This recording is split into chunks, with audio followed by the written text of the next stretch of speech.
We're live. And now, live from the Man Cave Studios, deep in the heart of constitutional Livingston County, Michigan, on a Tuesday night, false Dichotomy Rant. With host Patrick Acton, Teddy Bester, yours truly, Larry Parsons. This is my brain. And now your host, Mr. Jeremy Scott Gibbs. Please pardon the gremlins as we get to work and get all the computers working properly. Yeah, pardon the gremlins. I'm not even at the table yet. Well, you can always count on the computers to screw up, eh, Pat? That's true. Yeah, look, I don't even have the right crawl up there. Now that we can't blame the computer on. We got the brain. But we do have Joe Biden's brain. We got the brain. It's a tiny little brain. Yeah, actually that would be a magnified image of Joe Biden's brain. So you're a gay fish. Thank you. So the computer didn't zoom out on Larry's man cave shot, but it zoomed out on the gay fish shot. But you were able to get it all figured out and get us on the air, so. Sort of. Maybe. Okay, you're I apologize. You're live on the other Facebook? Yes. Okay, I didn't know that. I was looking at the your account. Yeah, well, hopefully people realize that. And this hasn't switched to overlay yet, so I'm going to have to switch it now. Okay, there we go. That's coming back. Okay, there it goes. Now it's switched to overlay. And I don't want to do the close button, but that'll have the wrong title on it. Okay, should be good to go. YouTube's live. So for the audience out there, guys, I'm back to Rumble Studio, and there was a issue with it. So I'm hearing voices over there. All right, so we're back. Teddy, where's the tan? That's what they want to know. Dale wants to know where the tan is. I don't know. You went to Florida? You went to Florida and didn't get a tan? But it's, what happens is when... Oh no, the brain. Is it working now? Yeah. There you go. Yeah. What happens is when you go to Florida and you come back and you're on the plane and you're all nice and tan, as soon as you step through that door into the gateway, your tan jumps off your body and jumps back on the plane. That's exactly right. Yeah. So, yep. That is exactly right. All right, microphones. I gotta. Okay, keep talking over there, buddies. I gotta tune this up. Okay, making sure we got everything. There's something. Make Joe Biden's brain fall. Don't make Joe Biden's brain fall off there. Yeah. Well, welcome to the show, everybody. Even though I'm over here behind the scenes. He's behind the scenes doing with the computer gremlins. I'm dealing with. I'm over here dealing with this for a second, guys. So. I'll be. Not a joke, everybody. That's why we were defeated in 2018 when they tried to do it. We went to 54 states. 54 states. Yeah. Well, he was probably thinking in advance about the folks up in Canada joining us, the Western Providences. Yes. Yep. Yes. All right, I'll go back to this other one. All right, we're good to go. And if I could explain the amount of equipment details that go on up here, you guys would be. Well, what you need is an IT dude sitting in that chair over there. Well, but I'd take 2 weeks to get him up to speed on what the little glitches are that I have to deal with on a regular basis. So it'd be like, all right. So let's see if that button works. That button worked, and it zoomed out. And do I have to hit the white balance or something like that? Where's the gay fish one? He already hit the gay fish. I'll hit it again. I'll hit it again though Do for Patrick. it again. You're a gay fish. There you go. Gay fish. But I wanted to see it zoom in on them. Oh, you want to go back to the gay fish? Let's see there. They don't get enough airtime, you know. Fish. There's the fish cam. Hold on, we'll cut to There it in we a go. second. Yeah. And actually, You're a gay fish. I don't know how gay the fish are, but they were laying eggs the other day, They're gay eggs. and they did not get fertilized. And so, well, I don't know that for sure. I just think the other critters in there, the other fish, because fish are cannibals, dude. Yeah. People don't realize fish are cannibals, man. They'll eat each. Well, yeah, they eat small fish, right? Yeah. You So, put- so the reason I don't use the presets is because it did what it just did. It zoomed out and then or dropped down and then came back. See how bad that shot is? It's just dumb. yeah. Let's see. Grand new party. Props to Black Pill Teddy, king of the victory lap. What's his victory lap? What's your victory lap? Well, something may have happened when I was gone. Can't put my mind to it. What happened while you were gone? What happened? Do you guys know what happened when I was gone? What happened We, while I we was figured gone? you were going to fill us in. Well, I need apparently. that paper. Oh, That one's mine. You should have a double stack there, Teddy. Larry has one over there. Larry's Oh, got he's got two. He's Larry, got two. give up the. Why are you stealing Patrick's paper? Come on, man. I don't need it, but thank Come you on, man. anyway. Come I on, appreciate man. it. Come on, man. You get nothing. You lose. Good day, sir. I love it. I love it. Victory lap, Teddy. Teddy gets the. We need to start having little props, even though I don't want to clutter the desk any more than needs Well, to. we have a brain. We need a black pill. We a need like black a little pill blue. around here. We Yeah. we got the brain, we got the F bombs over here. We're all set. Yeah. What else do we need? I want your black pill to have a little face on it and a cap like yours. And then on the top of the cap, I want it to say "Not a Fed." All right, I'm gonna have Vince make that up on the 3D printer. You can't keep it up there, Patrick. Every time I touch the you table, keep it banging just, the table, and yeah, it's Joe Biden's brain That's one of falling the. off. Hey, that's one of the reasons that I use lapel mics is because when we had the microphones on the table, Yeah. every time somebody did that, it would just like a thunderclap through the freaking thing. That's true. I remember that. Yeah.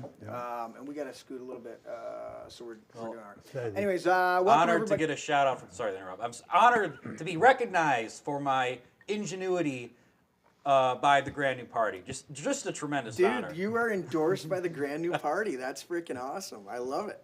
For doing what? For Teddy being right. blackpilling and talking about it. We'll get into it. We're going to talk about it. So tonight, false dichotomy, but welcome to the show, everybody. I'll say it for the third or fourth time, however I'm doing it, because I'm still thinking about what might go wrong. Nothing's going wrong. nothing's going wrong. It's perfect, man, just the way it is. Chicken Alfredo Yeah. with penne sauce. I forgot to put Alfredo in there. And signature salad tonight's. So Teddy was like, "Oh, only two things." I was like, "It's chicken, it's Alfredo, and it's penne pasta." He's like, "Oh." I was like, "Dude." And I said, yeah, it's a And 2 then in you're 1. like, "Oh, okay, 2 in 1." I'm like, "Yeah, buddy." And I'm about as stuffed as it gets. It's like, whoa. Yeah, it was good. That pasta's like in the bottom of my stomach. It's like- Larry was trying to go for cake after a second plate. He's like, "Can I eat this pie in here in the fridge?" And I'm like, "Dude, yeah, get after it." what he did, give him credit. He was looking at it and thinking about it. Yeah. I do that all. So do you. You look at something in the refrigerator. You're like, it looks good, "Oh, man." and then you're thinking, is it really going to be good it- for yeah, me later? yeah, I'm it's going to not hate gonna- life if I eat It that. looked awfully good. I mean, it was a small piece, Yeah. and I'd have been fine, but I didn't grab it. You waved off, Ghost Rider? I waved You're it like, off. The pattern is full, Ghost Rider. Should I eat the cake? Negative, Ghost Rider. Yeah. The pattern is full. Yeah, I really shouldn't. I had a small donut this morning, so Oh, okay. don't it feel good? huh? Don't it feel good? Was it a punchki left over from No. Fat Tuesday? No, just a regular glazed donut from Dunkin' Donuts. I'm not that thrilled with punchkis. I don't eat them. Oh. No, I had a Spell it.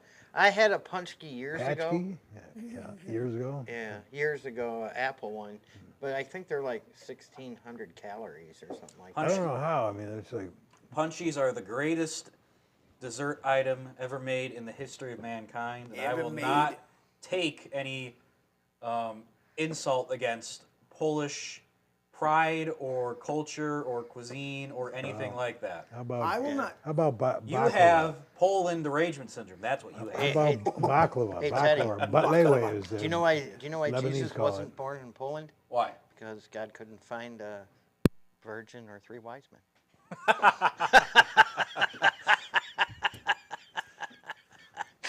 Remember, you guys remember that, Teddy and Patrick, you remember when I said, when Larry was outside and I said, let's not pick on Larry very much tonight on the show? Remember when I said that? You remember when I said that? I remember. Yeah. And I said, do we Forget have to? I said that. Forget I said that because, yeah, smack that thing. Forget I said it, dude. Yeah, because, you know what? Give me that fucker. Where's Pac? Thank you. By the way, everybody, Jeremy is Polish. So am I. Oh, What really? does that make Larry? Kind of a dick. Thank you. Scott. Oh, no. You took it and it popped out. Wow, not good. There, you're good now. All right. Fuck this thing. That's why we need to get, dude. Come on, we just ate dinner, man. It's a black pill. I'm gonna so wait we have until my a little black later. pill. Teddy's black pill. Check. Okay. You gotta eat your black pill so you're ready and primed. Yeah. So a couple shout outs. Obviously, Lisa and the whole gang over there at Chopsky's. We'll give them another shout out because that's great. Larry went over there to try and hang with you and Lisa, and Yeah, unfortunately, They weren't there. neither one of them were working at the time. yeah. So, She's coming on Saturday with shepherd's pie. Yep. Maybe a few other goodies. well, I'll tell you what. It is literally the best glumke I've ever ate. Period. Explain to the And I love the glumke. Polacks out there what glumki is, because even though it's a Polish dish, we probably don't know. Well, as an American, I grew up calling it stuffed cabbage because my mom used to make it. It is a cabbage roll Okay. stuffed with meat and rice. And I don't know, is there onions in it too? Do you know? Yeah, there's onions in it. Yeah, meat, rice, onions. Do you make some of the dishes there, Teddy, or you? Oh you yeah, just- I mixed glumke meat earlier today when I worked. Okay. So you're but I think we've discussed this before. You're kind of the utility guy there. I am the everything guy. Yeah, the utility guy. You're the Yeah. guy that Lisa can go, hey, Teddy, I need you to do this. Yeah. Man, you these do that, things I are need good. Dude, I don't need you They getting all are, sugared but, up over here. Yeah, well, He's gonna be all Too hopped late. up on caramels. too late. Actually, these are well within my limit. These are only. Yeah, if you Yeah, if only you eat eat one. yeah. Yeah, you can't stop at one. You can't handle Yeah. it. Hang on.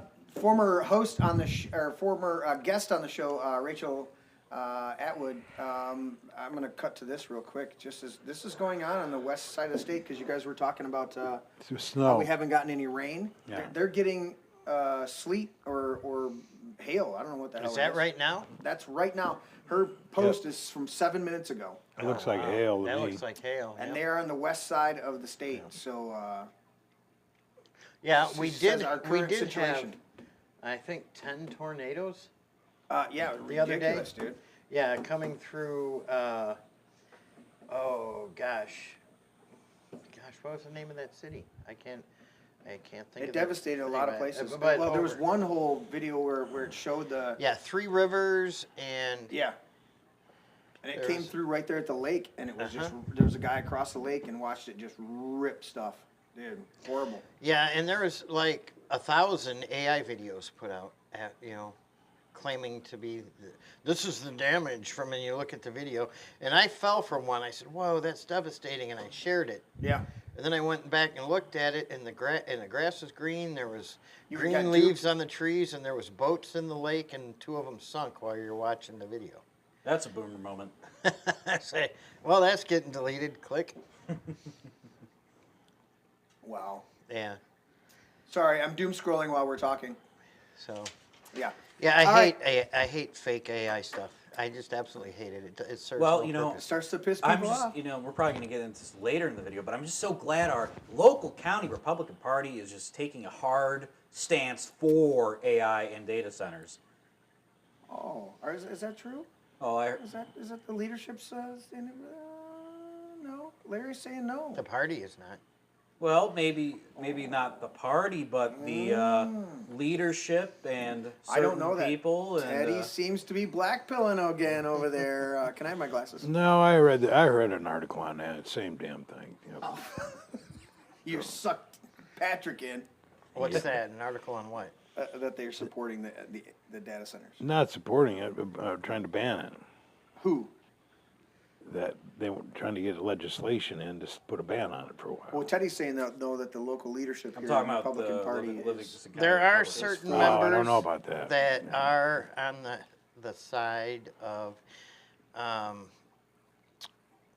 side of the data centers, telling me that, well, would you rather have a data center or would you rather have a solar farm? I don't want either. about either? That's the whole point of the show tonight. Yep. The false dichotomy, the false choice. Oh, would you rather have a data center or solar panel? How about I don't want either one? Would you rather? Fuck off. I don't have just two choices. That's a false dichotomy. Right. Yeah. Yeah. The other choice is fuck off. Right. Hey, we even had to modify the disclaimer to have 3 genders: male, female, and mentally ill. Yep. Exactly. So I mean, there's more than 2 choices out there. Yeah. But you've been told by certain members Uh-huh. that there's only 2 choices: Right. a data center or a solar farm. Right. No, there's just straight up farmland. Well, the right, yeah. well, the problem is here's the problem, is that we have some control over the data centers. We do. You know, if it went to court and there was a long, drawn-out lawsuit, it would cost the communities a lot of money, and I understand all that, but I still don't want a data center.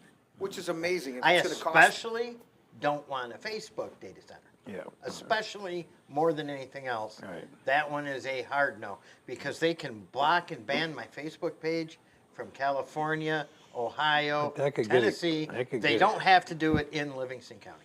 That could get expensive for them because that data center could have holes blown in it at any given time, and that would be expensive for them Right. to have to try to fix that. What we don't have control over on in any way is where they put solar panels.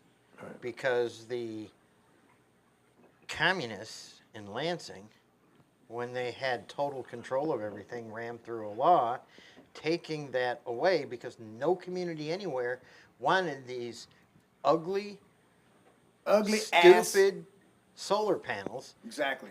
just like nobody wanted these ugly, stupid fans up in the Thumb. Have you been up in the Thumb lately? Yeah. Get up there near Sebring, or you're heading over. It's big, giant fans all over the sky. Yep.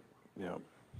Half of them are broke down. Half of them broke down. Yep. Yep. Yep. And you see hundreds of them. You don't see one or two. You look over the skyline, and that's all you see. Yep. These big, giant fans that look stupid. Yep. And they for don't- for and they're everybody, garbage. if everybody's wondering, like if you're from Ann Arbor, when I say big giant fans, I mean windmills. I couldn't click your things off. Trust me, the same people I'm around sorry. here that would want a data center would also want a solar farm. So Oh well. Teddy's just blackpilling it all night long. Welcome back from Florida, Teddy. well, it's like what the brand new party's saying. The Republican Party sacrificing the will of the people on the altar of big capital. You don't say. What? Big money. Oh, really? Dude. For those of you fortunate enough to jump into chat, you can read that for yourself. Jeff Ameo is quite spicy in there. You know what, Jeff? You can do that all night long. Just make sure you drop some. He's got a cash. stranglehold on chat right Drop now. some cash in there. I need to get Patrick a new microphone. Yeah, well, He stands with Larry on the data center. Staying with Larry on the data centers. We haven't gotten to it yet, but yeah, shout out to, I was just getting a shout out. Shout outs to Chopsky's, phenomenal place there, I believe. So, shameless plug, we will have a huge ass Oh, jeez. St. Patrick's Day party here at the Man Cave on Saturday. It's our annual, we think it's the 8th year, 9th year, something like that. Well, it has to be the 8th year because of it was just the 8th annual chili cook-off for Super Bowl. Anyways, we'll be doing some. I'll be throwing on some corned beef brisket on the smoker for about 7-8 hours. Yep. A little testimony is of how you guys like the corned beef brisket when it comes off the smoker here at the Man Cave. I like it. It's always, everything comes out the smoker is good. Of course, pretty much anything we make here is good. What time is this get together? I think 6 o'clock for all of our normal people, and then a few of your friends 7 o'clock on Sunday. No, Saturday at 6 o'clock we'll be here, and the new lineup for the band will be jamming it out.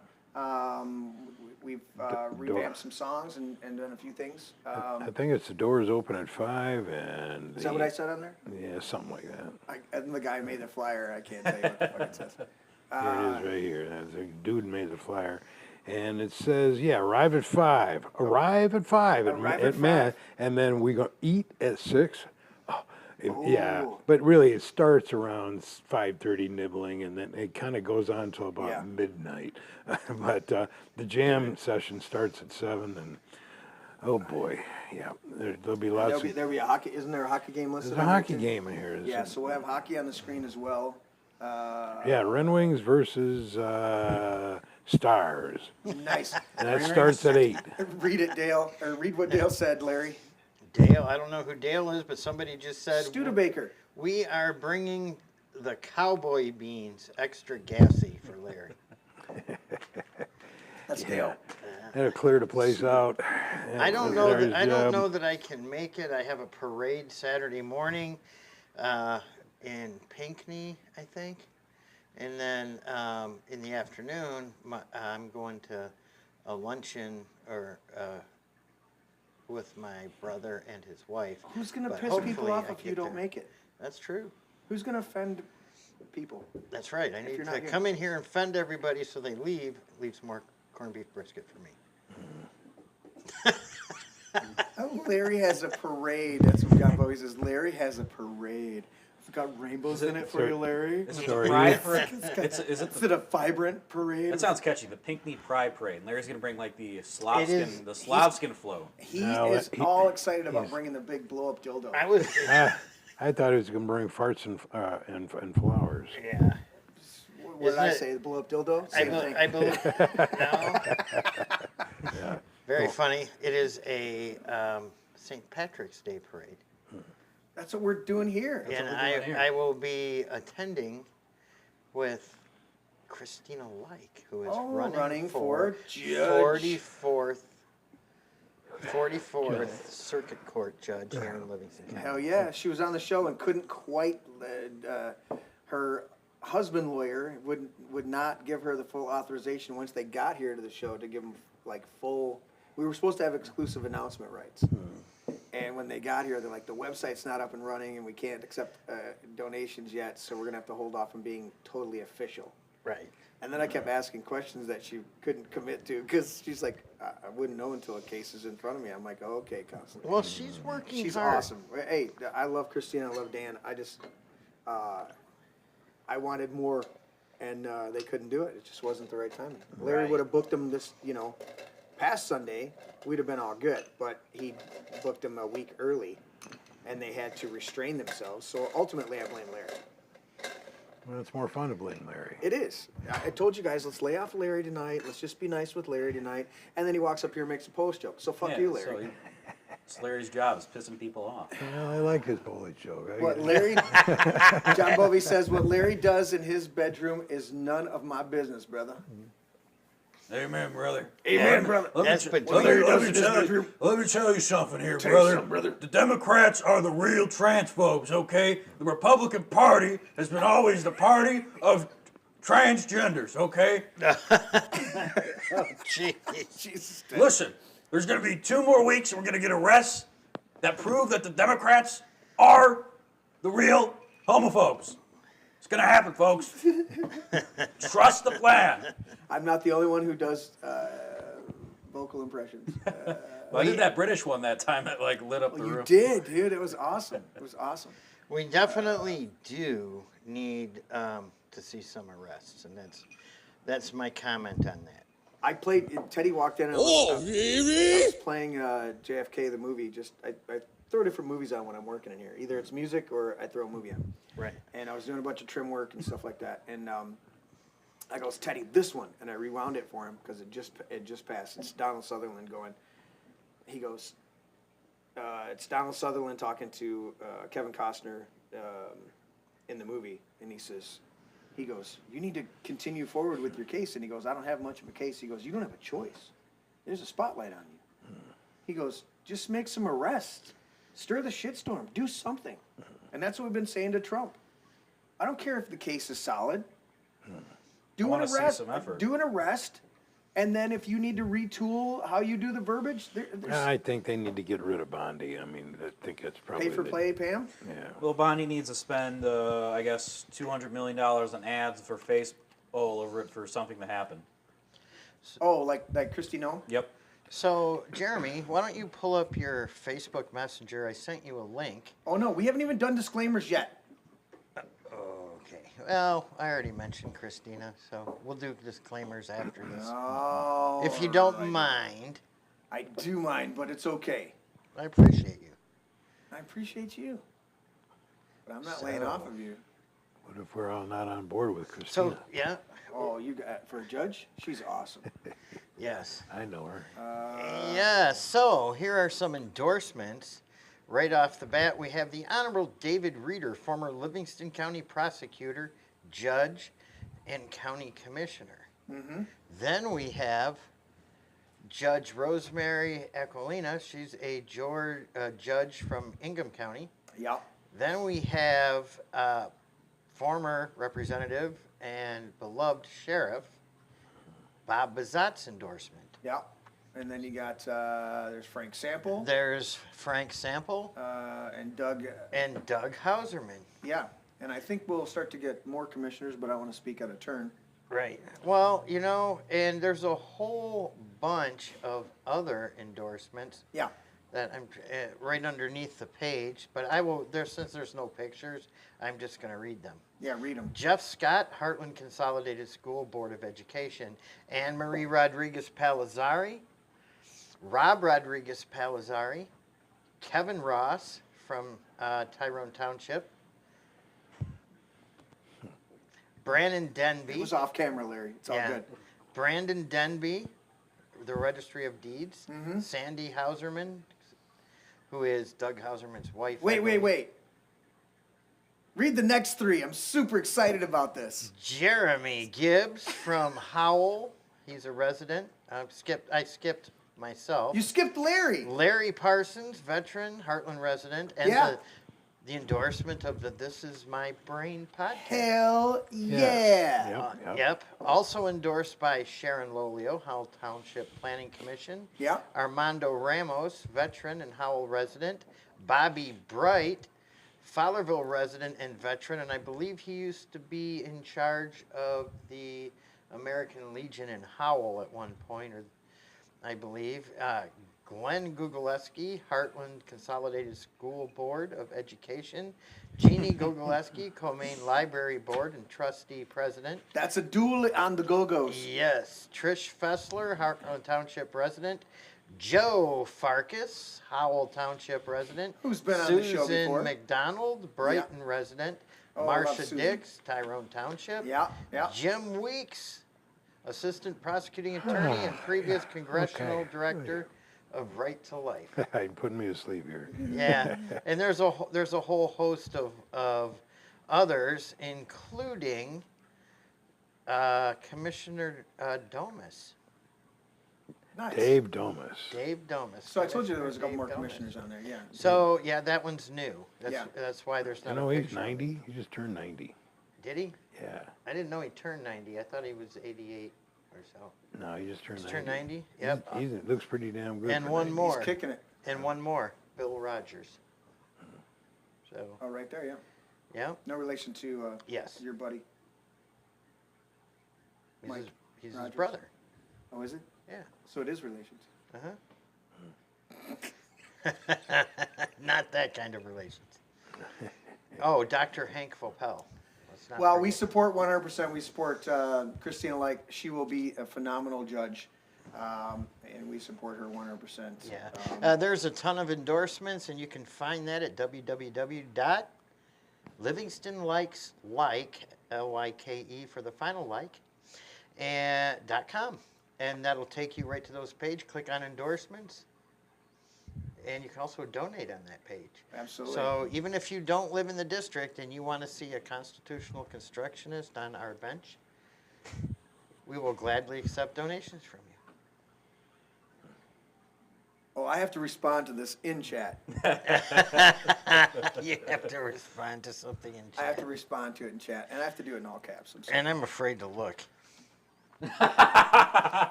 Well, I hope that all the endorsement she has, they'll have a turkey palooza or something to that effect. Giving the death stare right now.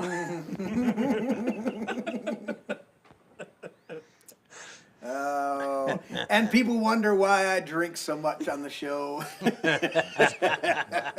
It's to maintain my fucking sanity. We just have a wonderful community in chat. Oh shit! I love everybody out there. We have some of the best chat. Our normal regular group of chat people are some of the best, dude. Yes. They're absolutely some of the best. Oh, Grand New Party. The only arrest we're gonna get is Tucker Carlson, because he doesn't love our greatest ally enough. You should have read that one. That's a straight up. I didn't want to interrupt Teddy Larry the going Fed. through his very interesting endorsement list. Putting Patrick to sleep.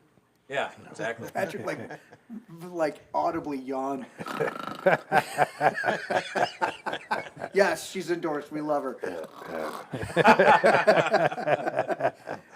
He could have just said, "We endorsed her. We love her. Go to the website to see all the endorsements." He's like reading through the list. That we're gonna go like it's a filibuster or some I shit. figured Yeah. 2 hours from now we're gonna. Yeah, be- it's a long list. There's plenty there. There's plenty more there. Oh, you guys want to do a potential spam on the show? Yeah. I wonder what this one is. Let's see. Hello? Hello? Today, Who is this? this is about your Medicare benefits. We are just going to review your Medicare options just to make sure that you are not missing any benefits along with your $170 cash back on your flex card. Okay, Let me know how old are you? I'm 53 and I don't have Medicaid, so you're gonna hang up now. But I get 10 of those fucking calls a day. Yeah, you should have said, "Hi, you're on the air." Well, I was surprised it was actual human being. I mean, it's only 8:45. Why wouldn't you be calling me at 8:45? Well, you're going to miss out all of your Dude, unutilized Medicare benefits. the only way I would answer that for real if I was like 95 years old and a sundowner. That's the only way I'd be awake right now. Otherwise, I went to bed an hour ago. If I actually was on Medicare. Well, I'm on Medicare.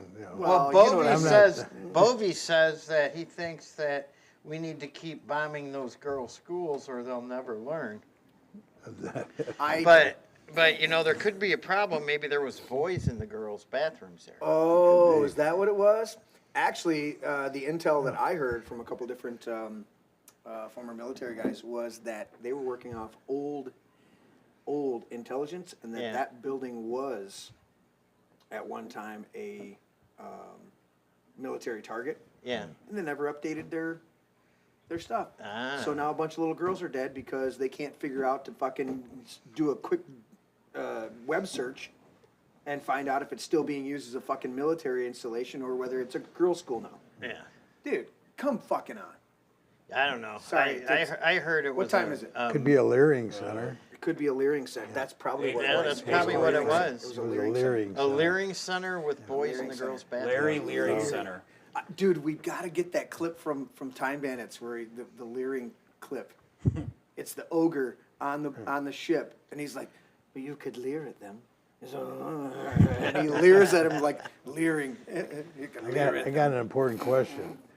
Where do you find Disorona in the skull? I mean, I put it in myself. I've looked and can't find it on a shelf in any store anywhere. I take that big bottle down there, Bovey and I says, put a funnel in and I dump it in myself. Oh, okay. Bovey has a good point where they can pinpoint anyone and any whereabouts of any Iranian military personnel, like higher up. Yeah. But they can't figure out if the girls' school is a girls' school or True that. Well, I heard it was a misfire from a missile or something that went awry. Well, if there wasn't But a video, I don't know what the truth is. If there wasn't a video that came out a couple days ago of a tomahawk actually hitting the school, and you can tell that it's a tomahawk. Yeah.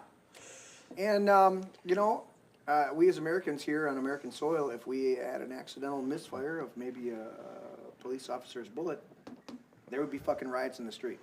But we can do it indiscriminately to a foreign country in the name of changing their regime, and we're the bad guys if we say that's not acceptable. Only if it's a Republican. Only if it's a Republican police officer. Otherwise, if it were a Democrat, it would have been justified. You're correct. Thank you for the correction. I stand admonished. And it's okay if, say, Obama did. uses the War Powers Act to bomb 7 countries. Right. Yeah. But if Trump uses it to bomb 1, it's the end of the world. Yes. It is. Right. Yeah.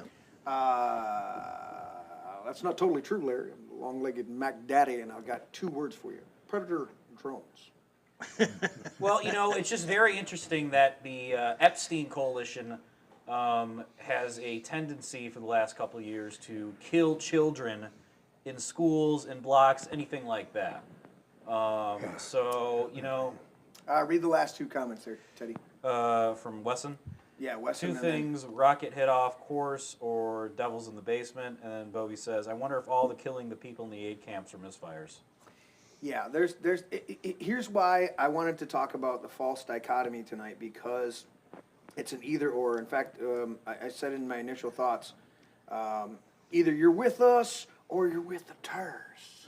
How about I'm not with either one of you fuckers, because the deep state and the terrorists are probably working together at certain points, and I guarantee they are historically. Teddy can give us a history lesson on that, how we propped up the Mujahideen to fight against the Russians, who were our enemies at the time, and the Mujahideen became who, Teddy? Who did the Mujahideen become? Al-Qaeda. Al-Qaeda, who supposedly did a bunch of terrorists did. Well, who gave actually all the weapons that we gave to the Mujahideen and then the Taliban?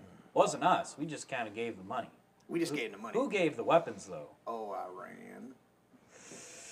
Did I say it out loud? No. Pakistan. Pakistan. Our greatest ally in the Middle East. Pakistan's not a greatest ally. No, the greatest ally, Oh. They support Israel?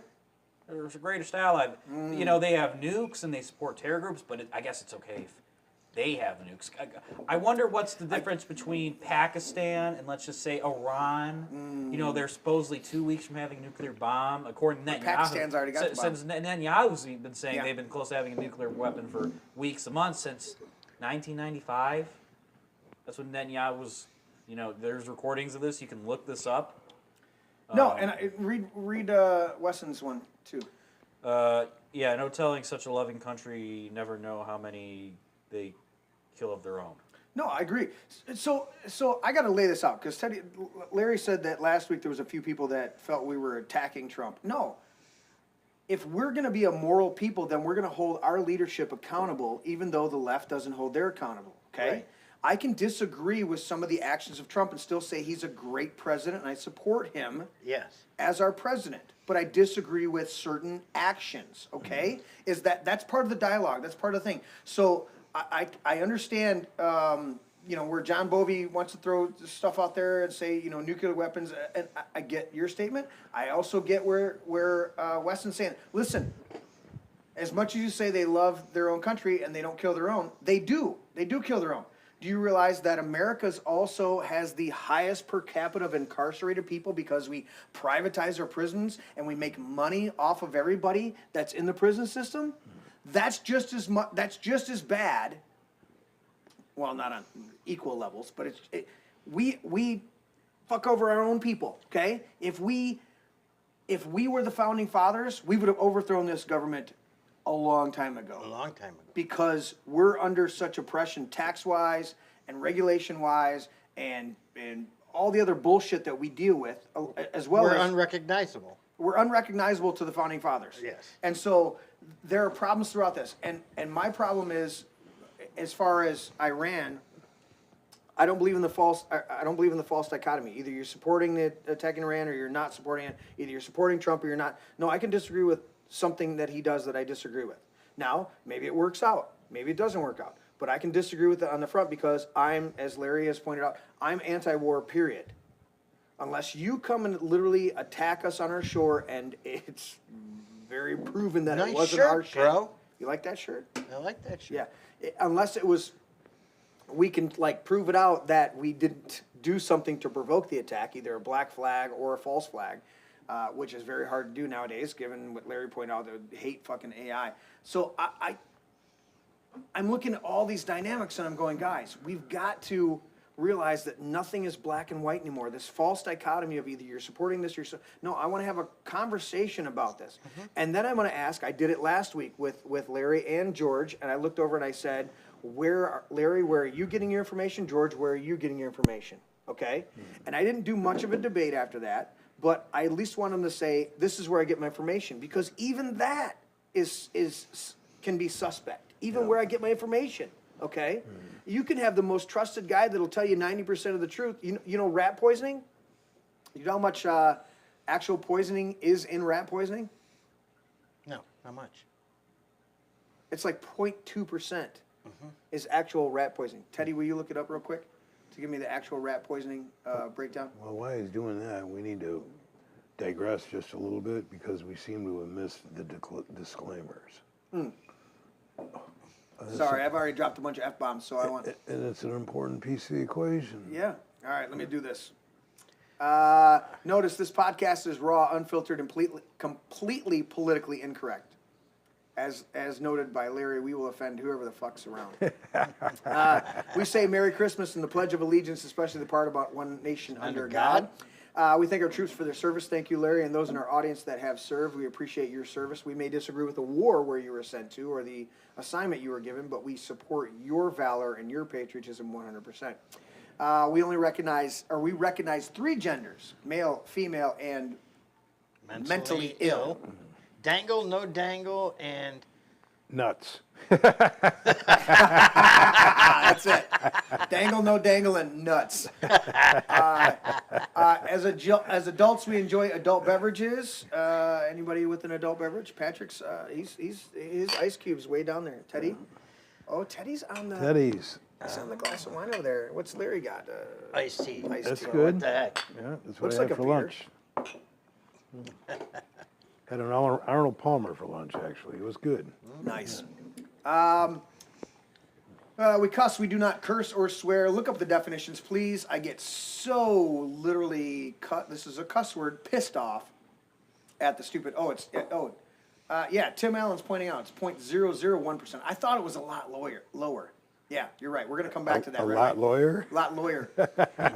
We cuss, we do not curse or swear. Look up the definitions, please. I just, dude, I'm getting so, I try not to make it a pet peeve, but I'm getting so fucking annoyed at people that drop an F-bomb or some other cuss word and they go, pardon my French. Yep, and we did it Anglo-Saxon. We did it for like a couple years on there. And I go, many times? It's Anglo-Saxon. The French came up with fornication for the word fuck. They came up with urination for piss. They came up with defecation for shit. They came up with damnation for damned. Okay? They're the ones who tried to soften their words because they're a little bit too much out for us. We cannot take their words. Yeah, that's true. And then the people go, pardon my French. I did not mean that. That's Anglo-Saxon. Yep. And the Anglo-Saxons are very proud, and they go, oh, you're fucking with me? You know? Yep. They're very proud of that. So, again, back to the disclaimer here. I'll finish it up. We love Jesus, but we hate religion and religious hypocrites. If any of this offends you, you should have left by now. I mean, it's... Get the hell on out. A lot of lawyer. How much? Arrivederci. What did he say? How much did I had for a pre-drink?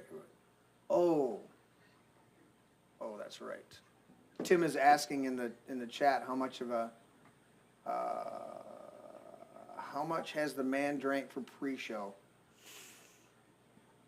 Teddy, how much did I have for the pre-show? I think you just had one drink.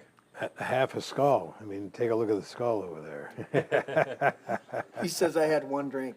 Yeah. I had one of my Washington apples, which are 7%, with a shot of Crown apple. in it. Yeah. So what's that? 2. Like we're two. We're trying to be light on you here, okay? So, yeah, you love the T-shirt. There it is. Anyway, so yeah. Do we need to do any more? Did you want to do one? Yeah. Oh, okay. Patrick wants to do one. I gotta do my favorite. Which one? You want to do My favorite one. argue, or no? Either one. Well, you want battle? Yeah. All right. I'm gonna give you the. Let's see. Teddy, go. What doesn't kill you makes you stronger. Except for bears. Bears will fucking kill you. They just kill you. There it is. Patrick, go. I would challenge you to a battle of wits, but I can clearly see that you are unarmed. Very nice. No arms. No arms. Larry, Ooh, a new one. a new one for you, buddy. Go. All right. A well-regulated militia being necessary to the security of a free state, comma, the right of the people to keep arms shall not be infringed, period. That's the Second Amendment to the United States Constitution. It was issued on 12/15/2025. It expires never. Never. Never. When you pry it from my cold dead hands. I just made a huge error, and I want to see if he noticed what I... Dude, I was doing 4 other things while you were fucking talking. What did you err on? I said it was issued on 12/15/2025. I wish it was fucking issued 12/25. Yeah, the Democrats would be arguing. Oh my God. Since this is going back to our founding fathers. Yeah, if it was issued right now, Yes. it would wipe out all of the bullshit regulations. Oh, I know. Because constitutionally, anything that is not constitutional is automatically null and void, but we don't They're trying recognize to that. put constitutional carry through out the state of Michigan, first of all, but That's going to be phenomenal. nationwide. Yeah, we need to do that, 100%. Just wipe out all these regulations. You will get a armed citizenry back again, and just like we had at the founding of our country, and like they still have in Switzerland, every armed citizen, even Israel, even though we disagree with the government of Israel, we love the Israeli people, are cool. and the Jewish people, but the more armed your citizens are, the more safe your country is, because an armed society is a polite society. This is true. Yes. It is And very- that's why nobody's ever tried to invade the United States of America. Well, the Japanese said that. Right, They yes. said it behind every blade of grass will be a guy with a gun. But we got to clarify something, though. Yeah. Just because you're Israeli doesn't mean you are Jewish. Jewish is a religion. That's and very true. Israeli is, that's a nationality. Yeah. Correct. So you can be Jewish and be something else. Uh-huh. Yep. And you can be Israeli and be a Christian. Well, and we don't want to get deep in the weeds. We want to finish up the with our final thing here. But there's a reason why Israel does not want the Palestinians to have genetic verification, because they will find out that they're actually more Jewish, quote unquote, Israeli than the actual Israeli, the Khazars that come out of Israel. Yeah. So, dude, if you looked at my genealogy, which I won't do because I want to give them another 15 samples of my blood, but You'd be fucked. They'd say, what the hell? Where'd this guy come from? dude, it's an amalgamation. Yeah. It's Saving Private Ryan, right? They Yeah, go, I know where he goes. He doesn't have a mom. Dude, they sent him out of body parts from dead GIs and threw him back in the field. Remember that in Saving Private Ryan? No. Captain Miller. They're like, Captain Miller doesn't. He goes, what about your mom? He goes, he doesn't have a mom. They sent him out of body parts of dead GIs. I'm like, dude, I've got so many freaking body. It's like, you look up. So, Polish Czechoslovakian, and Larry likes to tease me on that, but fuck you, Larry. But on my biological father's side, the last name was Papineau, or is Papineau, okay, which is French Canadian. Then if you look up the Soika name on my mom's side, it's Polish Czechoslovakian, but half of the entries in the Ancestry.com are Jewish. It's Jewish polls. But I've never sent in a blood sample, and I don't know until I don't know that I trust that. I don't trust them. No. But if I just do the name genealogies, if I just take the names and go back, there's quite a few. It's quite a mixture. There's 23andMe and Ancestry.com. I don't think they're that correct, number one. Number two, what do they actually do with that information? And they're giving your data to the government. They're doing all sorts of shit. And because you signed off on it, they're allowed to share it. All right, here we go. Guys. Yeah. Never apologize and never explain. It's a sign of weakness. Weak. And I think that people out here would do well, if you're watching, to understand that apologies do nothing with these monsters. Nothing. Absolutely nothing. I'll come back to here. And you know what? Yeah, let's throw it up, Tim. Thank you. If you want to support the show, other than the big super chats that I get from Bovey and a few other people, who's that guy that likes to strangle people? Jeff Ameo. See, Larry wanted to read. He reads his thing and wants to know if I'm paying attention, and I just threw something out, and he's not paying attention. The Howl Strangler. Other than super chats from you guys, which we appreciate immensely. And I have to let the co-host know when it's cashing out months later. If you guys want to support the show, go to thealexjonesstore.com/thisismybrain. thealexjonesstore.com/thisismybrain. And get some great products on there. In fact, Scott, our new guitar player, just ordered his methylene blue and his methylene red. And he's got those coming in the mail. And when he's here in the man cave, he dips into my supply. But Patrick, what are you taking from the InfoWars store? Actually, nothing. Nothing from Alex Jones? Nothing right now? What are you taking though? You're taking some other stuff, right? I'm taking a whole ton of shit. Yeah. But you're not taking like a methylene blue or the creatines or anything like that? No. Okay. No. I'd like to get into some of that I stuff. thought you already were. Yeah. I take the turmeric. The turmeric gummies. Jeremy takes the little blue pill. Yeah. True. Actually, they're big. They're big green pills.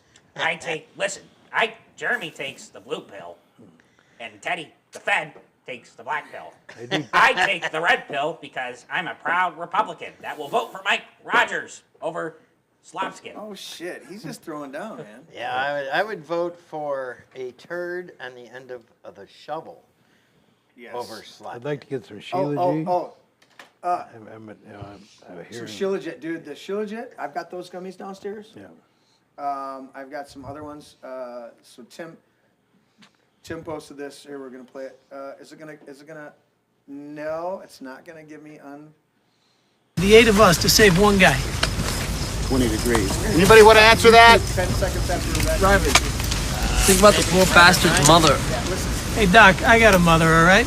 I mean, you got a mother. Sarge has got a mother. I mean, shit, I bet even the captain's got a mother. Here it is.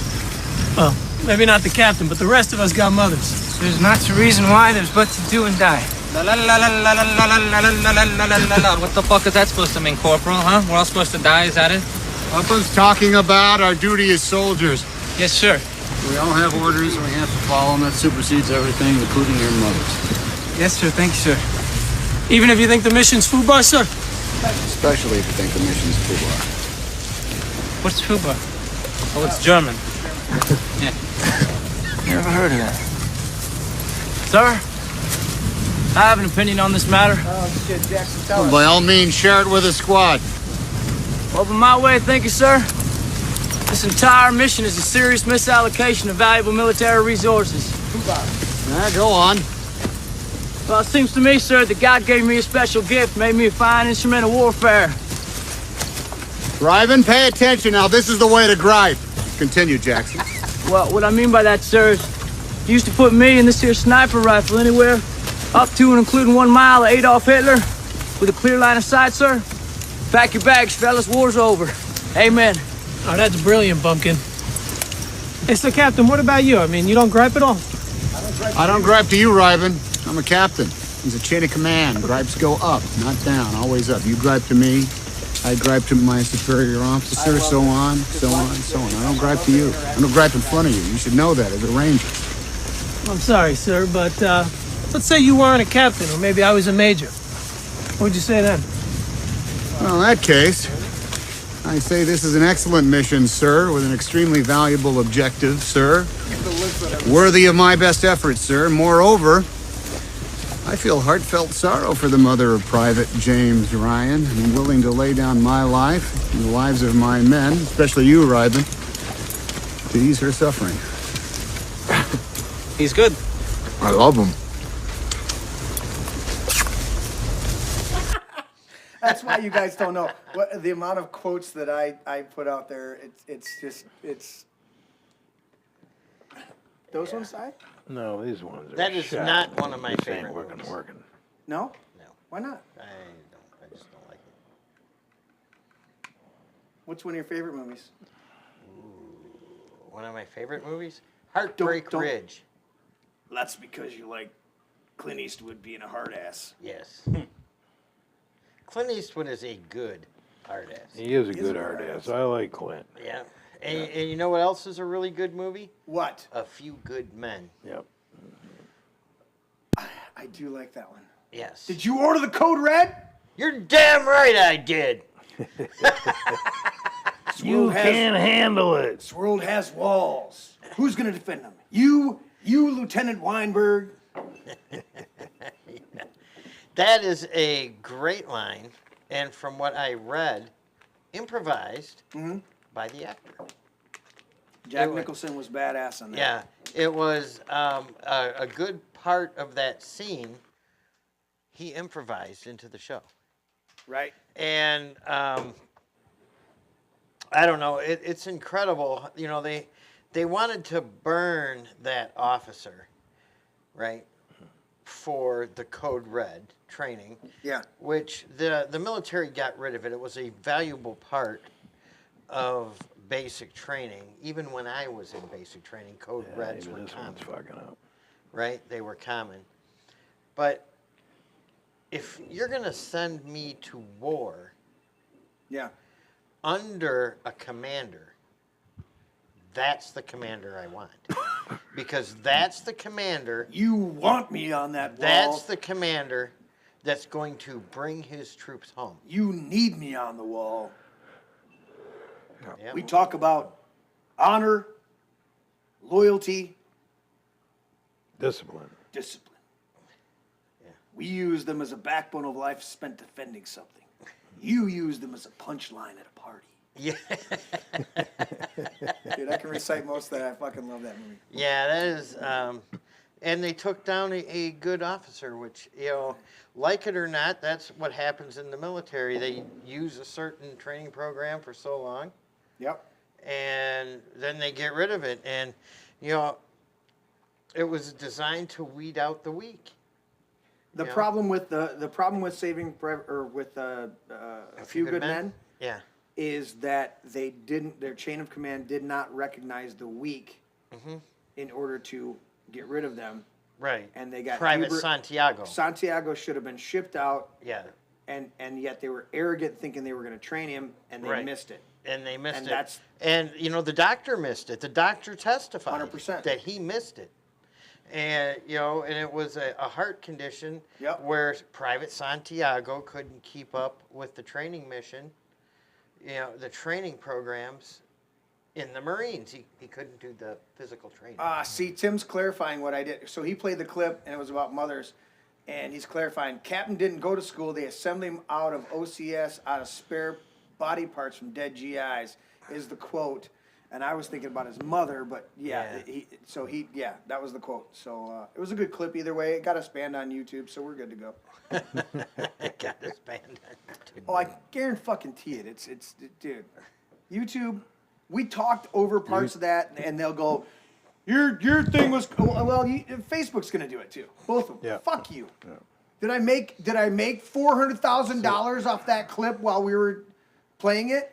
This is in the public domain of movies that we enjoy. I'm promoting the movie, and you act like I just made a whole bunch of money off of it, and you're going to give me a copyright strike. I just talked about the movie, the plot. We talked about the characters. But playing any of the clip now on this show or shows like mine will get us a copyright strike, whereas somebody will go on there and do a whole movie review of Private Ryan, playing a bunch of clips for it, and they don't get hit with nothing. Right. Get to use the fair use disclaimer. Well, apparently I got to post that in every damn thing. Yep. It's like I can't let Larry, we can't play music clips. We got Bear 321 in the chat saying, how about the BBC flat out changing what Hegseth said in translation in hopes to stoke up a powder keg of Iranians? Straight up sedition. I would agree with you if the BBC was an American network instead of a British network. What? They did it. Well, I don't even know what he's actually referring to. Yeah, you have to give us a link there, Bear. But I agree. It's all, listen. If we don't get this figured out right now, okay? Everybody in chat, I get you. And so many people tune out and they go, oh, I'm not watching, they're attacking Trump. Or somebody tune out, oh, they're doing this. Stop, man. This is all about divide and conquer. Every fucking thing out there is to divide and conquer.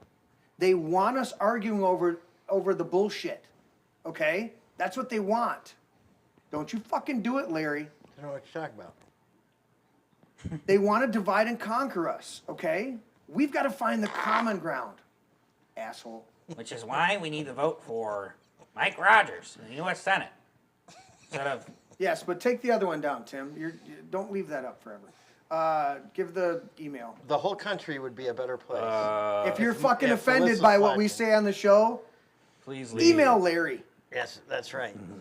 Where? Where's the email? Please, if you have a problem with us criticizing dear leader Trump or anything like that, please send us a complaint to thisismybrain host at yahoo.outlook, damn it, at outlook.com. We will promptly, you bait and switch me there. Promptly print it off and throw it in the garbage can. We'll and laugh promptly at it. read it, laugh at it, and then delete it or show it on the We show. will mark it as fucking spam. Thank you. Mike Rogers has changed, says the Granny Party. He loves our country. He loves Trump.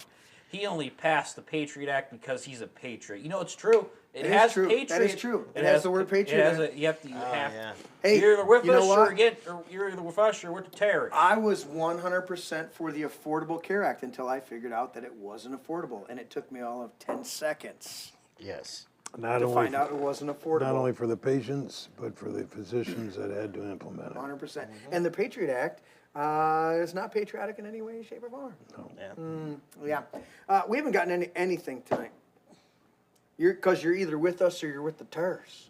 Terrorists. You can't have a third or fourth point of view on this. You either got to be with us or you're with the terrorists. All right, so the definition of false dichotomy. Super T. Black Pill Teddy, give it to me.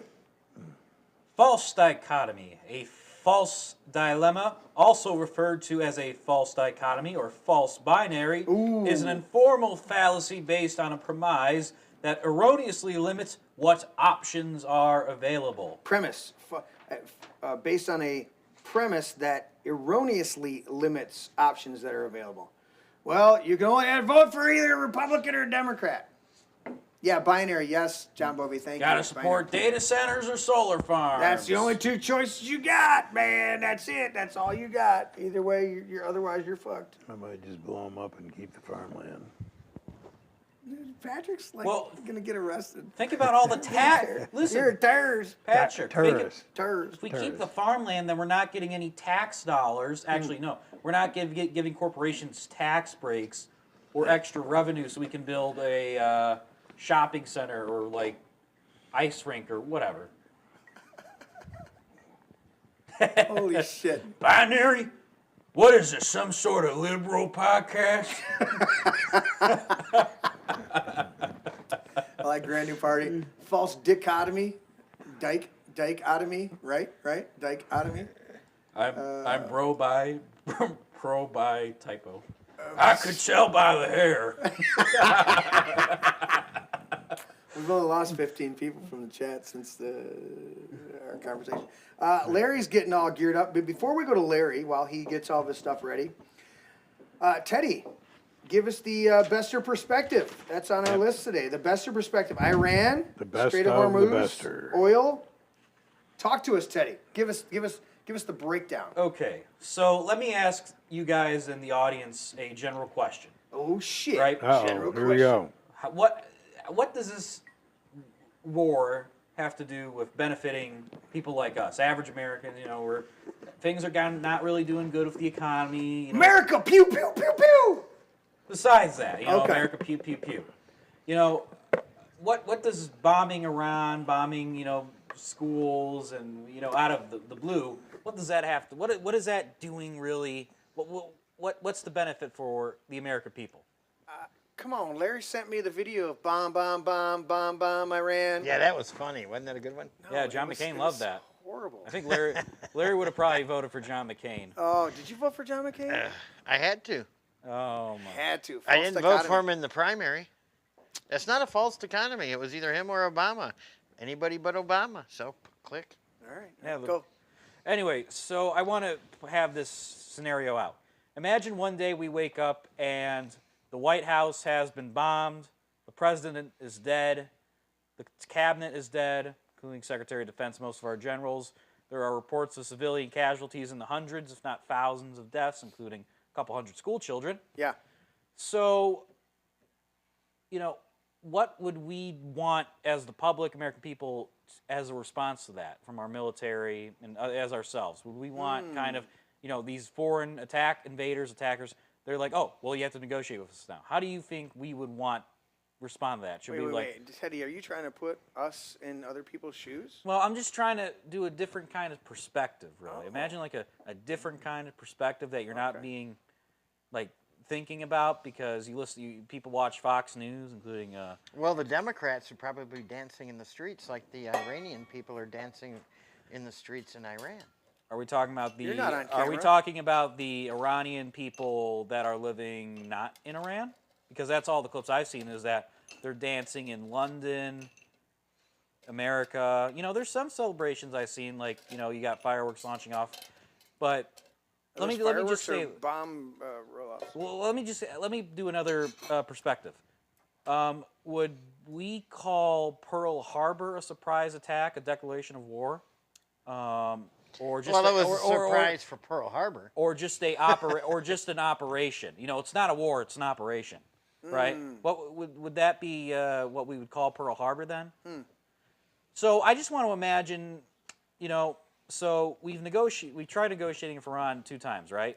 In the middle of said negotiations. Well, 2 times in the last. Our greatest ally has bombed them while negotiations are happening, right? And our Secretary of State has admitted that, oh, they're going to attack Iran, so we got to attack them first. So I ask again, the economy's kind of in a shitter right now. If you look at the latest jobs report, we've lost 92,000 jobs. Prices, you know, they've fluctuated. They've gone a little lower, but, you know, inflation's still, you know, a lot of things aren't really, back at home aren't really But Right. Wall Street. Oh, well, you know, the Dow's 50,000. I forgot about that. Thank you, Pam Bondi. Anyways, so, you know, we haven't had any arrests or anything like that. There's no fixing the domestic stage. The country's still really in shambles. So what do we, you know, which would be more important, or who benefits from this? Would it be, you know, you could say the American people, our country as a whole, by spending more money in a war and shedding blood and treasure? Or who else could Iran being destabilized or in a civil war or destroyed? Who would that actually really benefit more? Who gave a lot of... He's got to get through his best perspective, and then which lobby respond. and which group of people have given hundreds of millions of dollars to the current ruling party and head of state in their campaign? The Democrats. So I just want to throw that out to the audience here. Who has benefited from all these Middle Eastern wars? And let's start with Halliburton.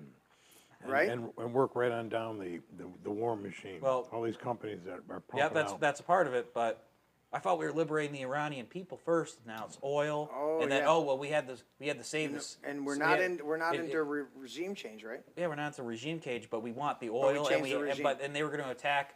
Well, they're definitely going to attack a certain country that greatest allies for.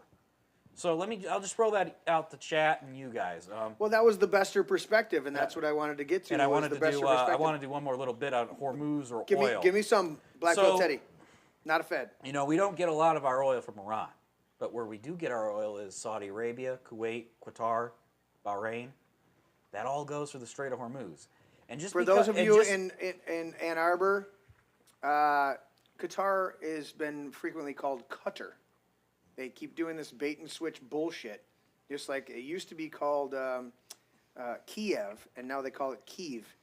So nobody has any historical connection to the ancient cities there. Same with Qatar, which has been Qatar for fucking years. Yep. Yes. But now it's Qatar. Yes, and just so everybody knows, Jeremy has a nice selection of guitars on the wall. Dude, my guitars are fucking incredible. Thank you, Larry. You know what? I'm gonna do it. Man cave shot.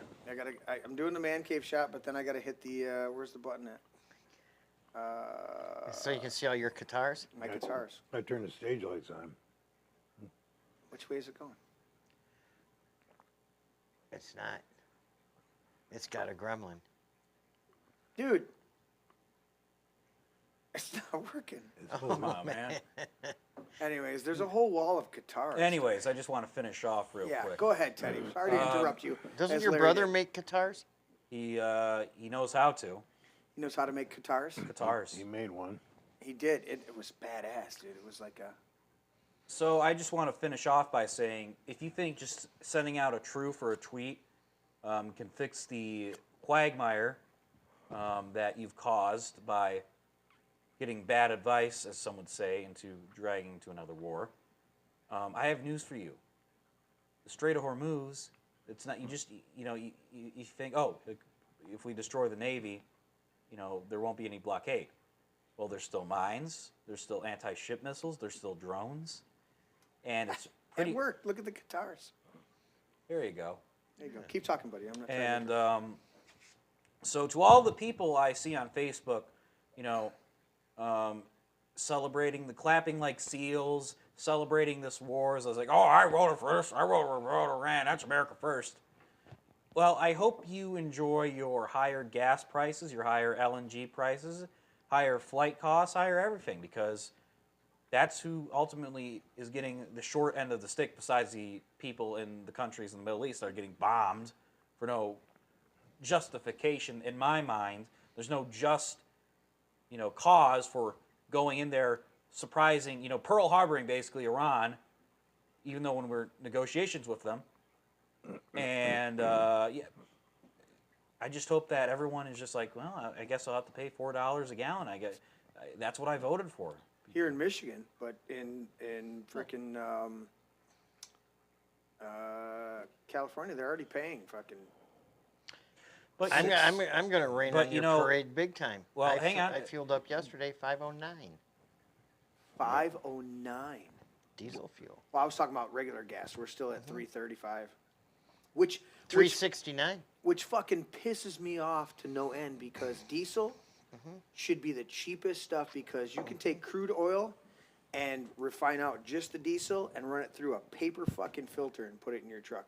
That's why the biofuels coming out of, you go to Arby's and fucking ask them for their used oil, run it through a filter, and you can put it in a diesel engine.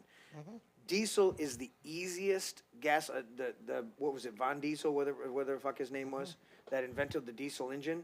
It is the simplest internal combustion engine ever. There's no, you have a glow plug to keep it warm. There's no spark plug. It's a pressure. It ignites by compression. By compression. And it is the simplest fuel out there to refine and use, and yet it's one of the highest prices. That's government fucking regulation screwing over guys like you and the industry in general, because that's where we get our supply of food and products. and they want to put a restraint on that. We should have the cheapest diesel fuel in the world here in this country. What president reversed all of Trump's oil policies so we weren't energy independent anymore? Wasn't there Biden? Oh. Sleep at the wheel, Biden? Oh. He went to 54 states and figured Are we that out. I thought the same president that, you know, we need to be drill, baby, drill. Why are we going to Venezuela, and why are we taking their oil? Not only that, let's go back like a lot of years and talk about the oil embargoes of the late 70s leading into the 80s, and realizing they came up with this theory of peak oil. They came up with this idea of, they call it a fossil fuel. It's not a fucking fossil fuel. They finding oil fields that they thought were tapped out, and they go back into them years later, and they're just slowly replenishing fields. They're not tapped out fields because it is not made of fucking dead dinosaur skins that somehow filtered through the earth, okay? It is a renewable resources continually. It just matters how much we take out at a time.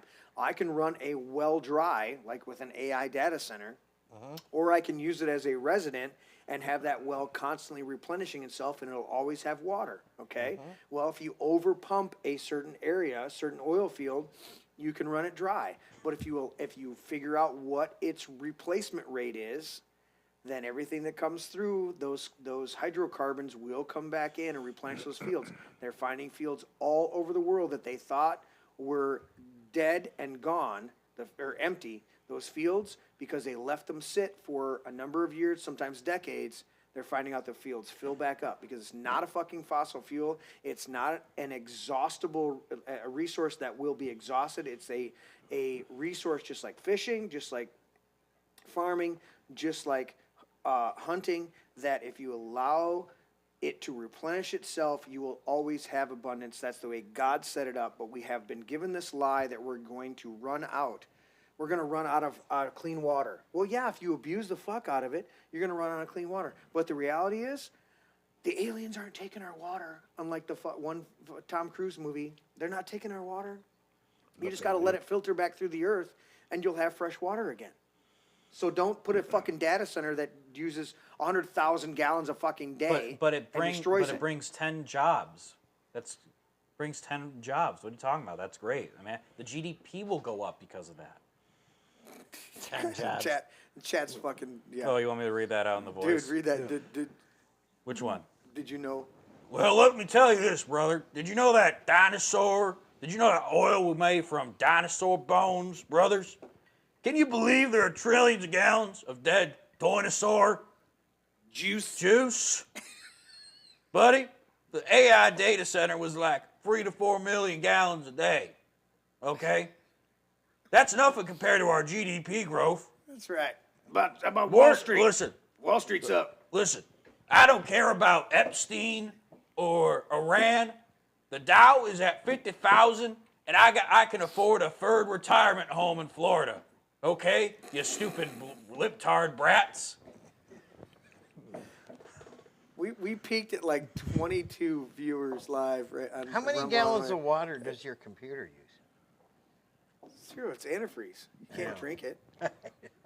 Well, there's other wait, things. I got a skull shot. You got a skull shot? Jeremy has a computer with a radiator and a surge tank. Is that the real cam, or what camera is it? Skull tank. Is it the wall shot? What shot is it?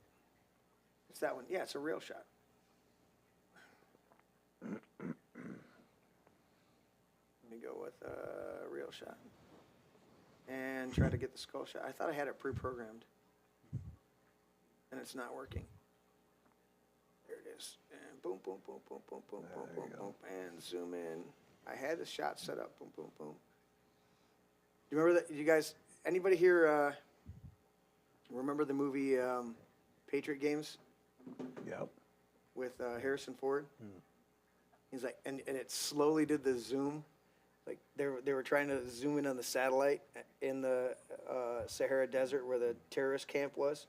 And it's like, ching, ching, ching, ching, ching, ching, ching, doot, ching, ching, ching, ching, ching, ching, ching, doot, right? And then the other one's Super Troopers, enhance. Enhance. Enhance.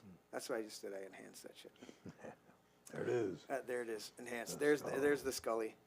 And I'll do a zoom out on that one. There it is, and there's the railing. You know what? The shot that I like even better than the Scully shot. Where's it at? I have it here. The shot I like even better than the skull shot from that camera is this one right here. Di Serono. Hell yeah. All right, let's get back on track because I need to refill. Yeah, so I just wanted I don't know if you guys want to answer that. No, do we benefit from this at all? Do we benefit from going into Iran and, fighting a... You know what I'm going to start... You can say everything about Venezuela, but we're fighting a ideologically and religiously motivated enemy, and they have advanced technology, and, and we can't really afford another conflict in the Middle East. I mean... What gives? I thought we were America first. We're just going to print more money. I thought we were no new rule or no new wars. The Iraq War was a mistake. You're so black-pilled. What happened to that? I'm concerned about the sleeper cells here in the U.S. that are going to activate. Right, and it won't be over in Iraq. It's going to be right here. The Austin nightclub that gets shot up with a guy wearing a shirt that says "Property of Allah." Yeah. Oh, you mean from all the illegals that the previous president right. let across the southern border? So I'm going to start doing this each show that Teddy's on, the Bester perspective. If we want to do a little bit of commentary back there and everything like that. I was going to go to Larry for the lightning round as soon as I come back. All right. Well, leave your microphone on when you're taking a piss. No, turn it off. I already muted him. Fuck off. No, I like that, Teddy. Your question is apropos. Who benefits? What's the it's the remember the chick last year or 2 years ago in the EU Parliament, and she says cui bono. Who benefits from this? Mm-hmm. That's the question. We use the shorter vernacular sometimes, follow the money, but the reality is even more than follow the money. Who benefits from these dynamics? Who benefits? Are we benefiting? Well, that's my question to the audience and you fine gentlemen. Read Grand New Party's. Pipe down, youngin'. Grand New Party says. Oh, water's for pussies. Drink Brondo and let those 5G data centers fry your nugs like a real fucking American. American. Pew, pew, pew, pew. Yeah. Drink Brondo. You know what's got? Brondo's got electrolytes. That's what plants crave. It's what they need. Brondo. Yeah, we could give them water. Oh, really? Like out of the toilet? It doesn't have to come out of the toilet, but it could, Is there anything else there? Dale just says Larry has old man bladder. He does have old man bladder. It's called an old prostate. You know what? Yes, we all have Grand that New Party's getting older. after you, Teddy. Oh, they said I have to listen to more Ben Shapiro and Mark Levin. Listen, I'm going to tell you the thing that's you got to understand right now is you probably can't understand the comprehension of geopolitical infrastructure of what's going on and how Israel is our greatest ally and benefits us 100%. I'm only loyal. You understand that as long as we support Israel, we will continue to be the greatest nation on the face of the earth. And if you don't support us, then we're going to be taken apart because God will not be happy with us for not supporting Israel 100%. And I actually should have added this that people like to say the Iranians are a bunch of religious nutcases that they're guided by they're religious extremists guided by a twisted sense or twisted theology. Mm-hmm. Well, I was looking at how Trump was like all these pastor and not televangelists and all those dispensationalist types were praying around Trump. Are you talking about maybe Pastor John Hagee down there who says we got to support Israel because Israel is our greatest ally, and we've got to support them. God gave them that land. No matter what they do, we've got to support them because God's chosen people have to come back to the land. We all know who really benefits from the most, but the reason why we're getting dragged into it is because a good chunk of the country believes in dispensationalism and that. The they Schofield Bible's the only true Bible that God ordained with all the subtitles and context is there. And that they can force the end time somehow by building the third temple over the third holy site. We got red heifers in the Holy Land right now being raised, never been defiled. They're going to be sacrificed and bring in the third temple. Bovey says, why do they spit on Christians in the Holy Land? Is that in the Bible? No, but that is a reality. If you get off the beaten path, the tourist path in Israel, you will be spit on as a Christian. And it's not the Muslims that are doing that. No, it is the supposed quote-unquote Israelis. Mm-hmm. See, these are the problems that I have to deal with, is it'll alienate people and they go, oh, they were talking bad about them and I just didn't like that the way they were saying, so I tuned out. Oh, you know what? Fine, tune out. You know what? I've said it for years of my life. I don't care if you like me or like my position. I take positions because I believe in my heart of hearts to be real, and I've researched the fuck out of it. Mm-hmm. Not because I think it's popular or unpopular. I take the position because I am doing the best to figure out the truth. And if you just want to get in there and toe the line of this people and that's cultism. That's going along. That's a logical fallacy of the bandwagon. You're going to go along with it, and I've never been there, man. I can't go along with it. I wouldn't hate any government or country if they did one thing, but they were influencing our country to do the opposite, and it's degrading our country. Right. Tim says they will never build a third temple. Well, Tim, I'm not trying to say it's gonna happen. I'm saying they're trying to build it. They're trying to. That's the religious forefront of the Trump administration. Is that it's these evangelical dispensationalists that are. Ella Bella's is tuning in. Oh, Ella Bella. Hell yeah, she's gonna bring some sanity to this fucking show. Holy cow. My problem with the third temple is they're over there worshiping at the Wailing Wall, and from what I understand, the Wailing Wall was not even part of the actual temple. Well, it was an outlier wall of the. It wasn't the temple wall. But it was the outlier of the temple. It's the only. It's like a retaining. It was a retainer wall. They justify it as like the only surviving somewhat structure related to the temple on the temple. And it's a retaining wall holding in the dirt that held up the actual walls. It's like if I go over here to my patio that's fucking sagging down and I start worshiping at it like it's my house. It's just a retaining wall on the patio area holding in the dirt up against the foundation of the house. It's not the actual foundation. But I heard for years that it was part of the foundation. And then you find out, wait a minute, it wasn't even part of the foundation. It's like a retaining wall to hold in the original foundation that's no longer there. Well, I think, it just gets fucking stupid. And when you look at old Kim Clement clips as well, he was part of that bandwagon of, Trump was, at least when I remember looking at like 2016 clips, like Kim Clement was saying he was going to support Israel. He's like, and I find that interesting because I was a Kim Clement. And then Ella Bella says F Islam. Yeah. Well, and also Grand New Party's tongue-in-cheek, John Hagee's a prophet, as a prophet of God. Yeah. So I often struggle with this because here's the thing, and this is a deep thought, and I can't go into it in great detail for everybody out there to explain it, but what I have found in my years, being called to be a prophet at 17 and an apostle at 33, which nobody likes those fucking terms and will denounce it immediately. I've had people that go, hey, you can't be that. And I go, dude, don't. If somebody can be a pastor or an evangelist or a teacher, then the other two fivefold ministry gifts are just as important in the church, and I didn't choose it. And they go, well, you're saying you heard from God. Okay. I guess I just read the Bible, and the Bible tells me exactly who to marry and what to do tomorrow when I wake up and go through my day. Does it have that much detail for you? Just to read your Bible and it tells you, I want you to go to Kroger at that moment and smile at that person and make their day better. I just listen to Joel Osteen on the television, okay? Don't pick on Joel. But he has that nice salesman smile, and I can buy his Bible and then donate $1,000, and then I'll suddenly get rich off of.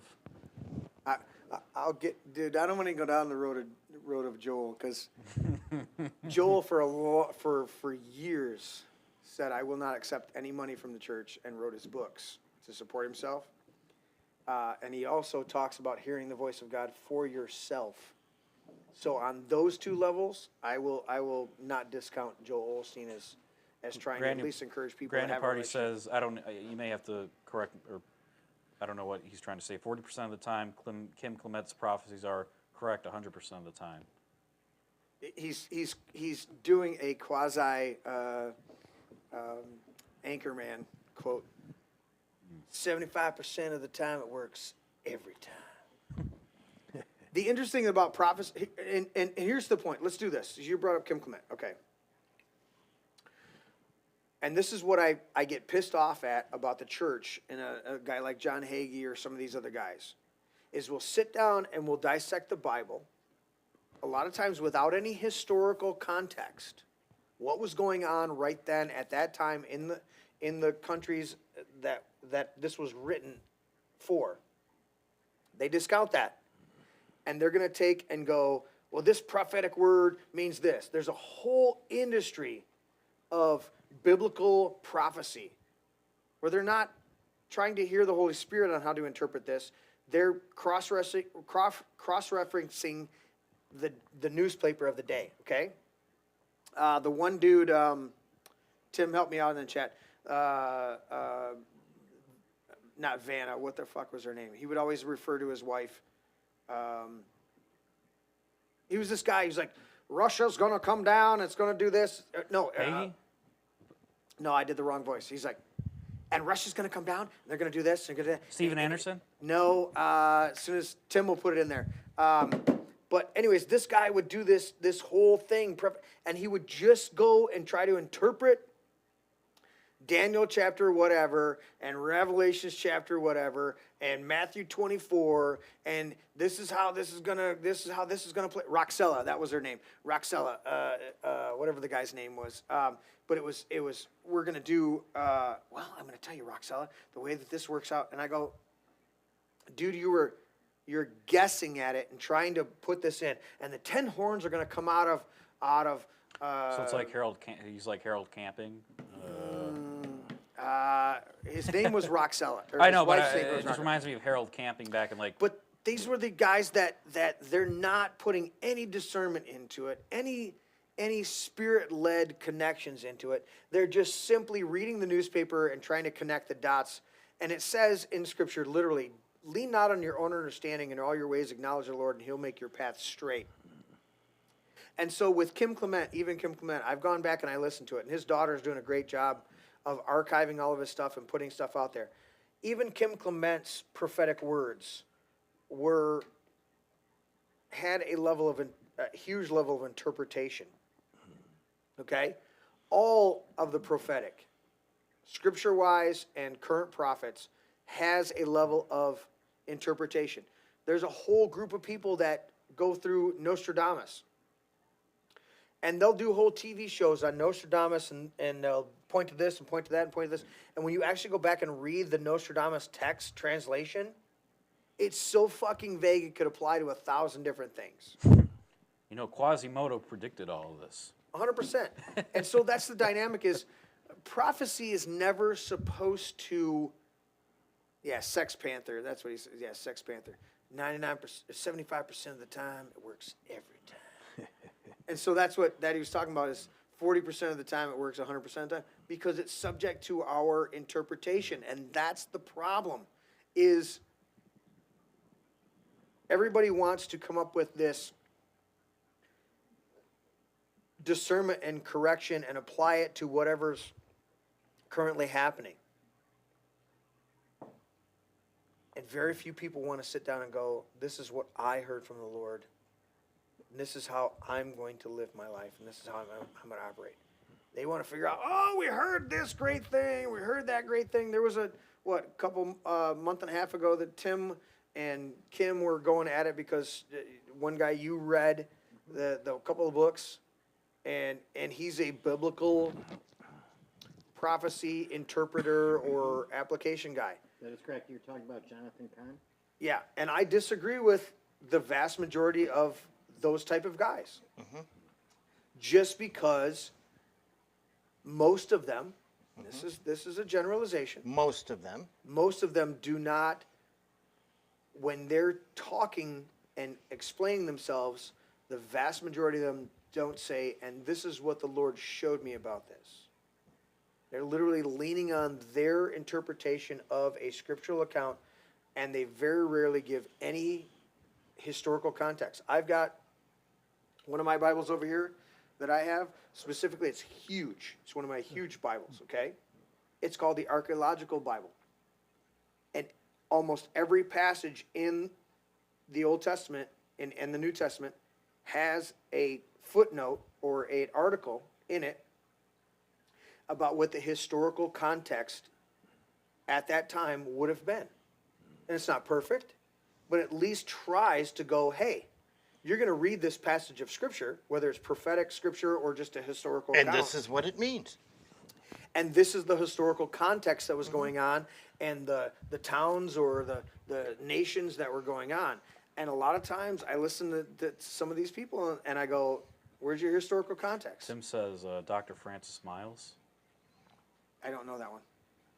I'll tell you that I've gone through the, there's a book called Revelations by Elaine Pagels, okay, where she goes through the historical account and shows you that 90 to 95% of all of Revelation was fulfilled in the first 50 years of Christ's ministry. And every time we go back and try to now history rhymes, history repeats, history will have parallels, but that doesn't mean that I can't stand this fucking thing about the Antichrist, because it's a misinterpretation of what is actually said in John, 1 John, talking about, as you've heard that the Antichrist is coming, so many Antichrists come. It literally is not personified as the Antichrist. It says as an Antichrist. And the word Antichrist means to just be opposed to the anointing of God. But we've made this whole huge thing of the Antichrist, and the Antichrist is coming. Listen, anybody who opposes what God's trying to do through his people to make our lives better and to put us into our best purpose is anti-Christ. It's anti-anointing, because the anointing liberates. The anointing causes us to shine. It's about glory and freedom is what the anointing is about. And we lose these dynamics. We didn't mean to go down this road, but Larry, you ready with your Midwesterner? I am. I'm actually sending you something for later. So let me get that sent, and then we will get right to that. And so... And along with that, I got to say this.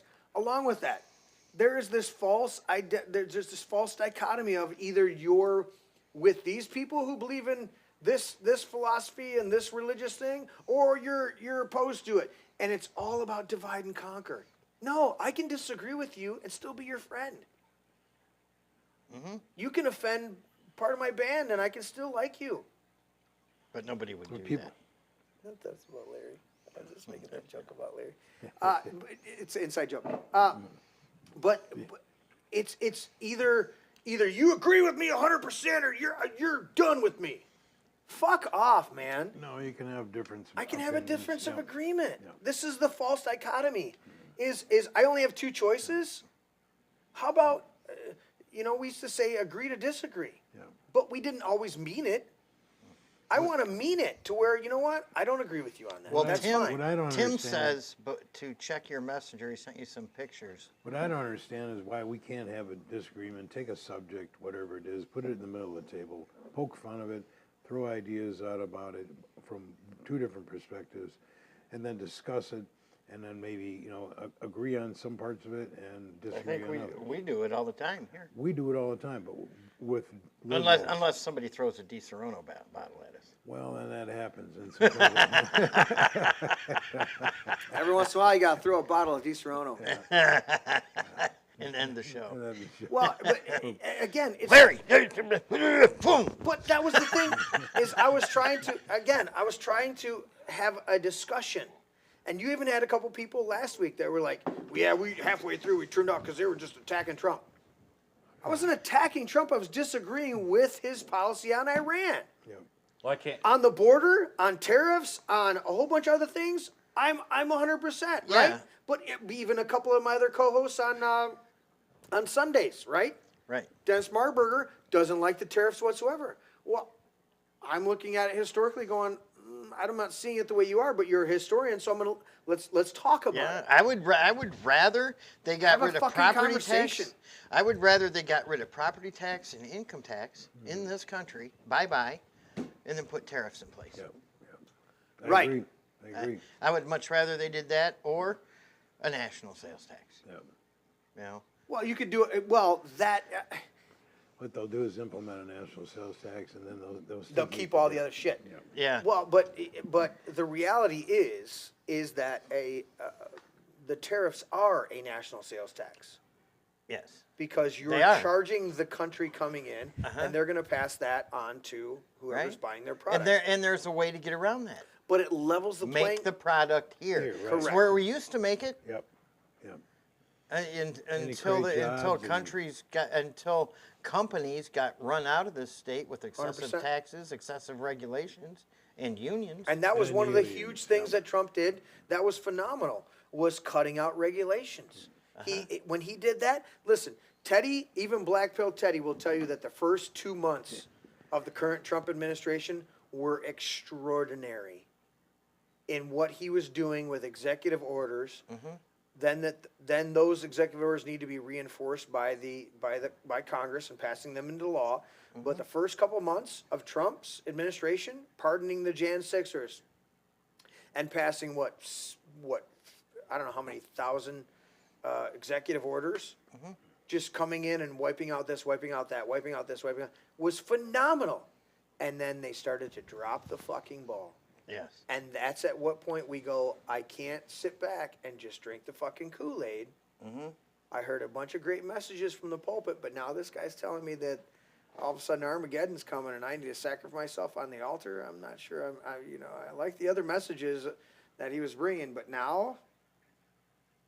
I don't think Armageddon's coming. No, it's a hypothetical. Right. There were a bunch of people that heard Jim Jones preaching, and it was good stuff.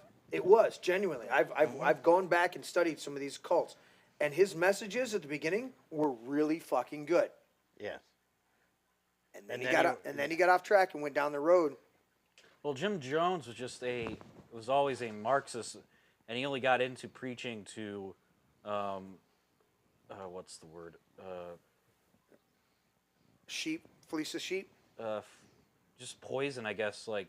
Right. Well, that's the point that I brought up earlier. Is 0.001% of rat poison is the actual poison. Yep.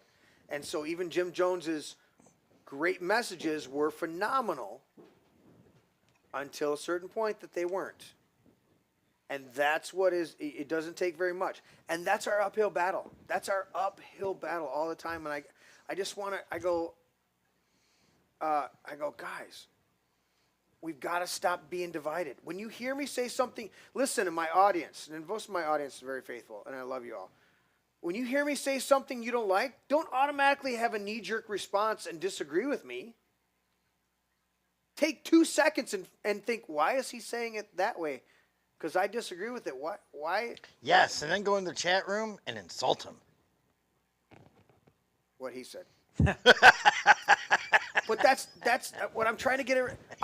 I've said it before on the show, and I'm going to say it again because apparently I need to be ad nauseum and fucking say it. I don't want you to think like me, but I want you to think. And you know what? If you do think, you're probably going to come around to about 90% of what I think because I'm a thinking person who's constantly challenging why I think and what I think. Doesn't mean we're going to be perfect. But I would rather have you being a thinking person that disagrees with me than somebody who doesn't take the time to think about any fucking thing and just disagree. Oh, I don't. You're anti-Semitic. You're racist. You're this. You're that. Did you think about what I said? No, you're fucking wrong. I just don't care. I'm tuning out your show. Fine. Fucking tune out. I don't fucking care. I got 15 other things going on in my life that, I paid for this fucking studio myself. Okay? I'll throw my Di Serono bottles. You paid for that too. Pay for that too. Yeah. So if people want to tune out, that's great.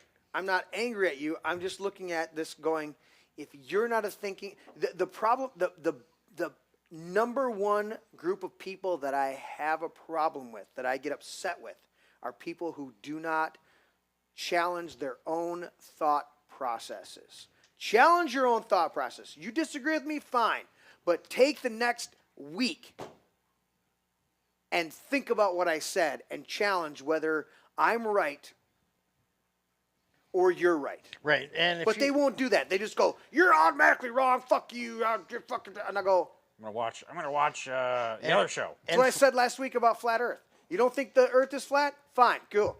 Take the next 6 years and prove it wrong. Because that's what I did when I first heard about how stupid it was. Nobody wants to think about that.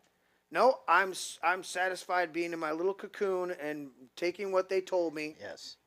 And for you Democrats watching the show, don't worry. We understand. You don't know how to think. Both of you. So before we get into the lightning round, Never go for we have an important disclaimer. What is that? When talking about Michigan Attorney General Dana Nessel. Oh. Yes, you Yes, cannot use guys. terms like carpet muncher, scissor sister, scissor sisters, bull dyke, dyke. It's not allowed. No. Guys in chat, we let you get away with a lot in the chat. We go out of our way not to censor you, but these are terms that we find highly offensive here at This Is My Brain. Yes. And you can't use those terms because they're offensive. We don't want to cast aspersions on anybody that has an alternative lifestyle. We recognize the third gender here on the show, and we don't want to cast aspersions. Yes. Bull dyke. But always remember that, be polite. that if you're hungry, you can always push her face in dough and make gorilla cookies.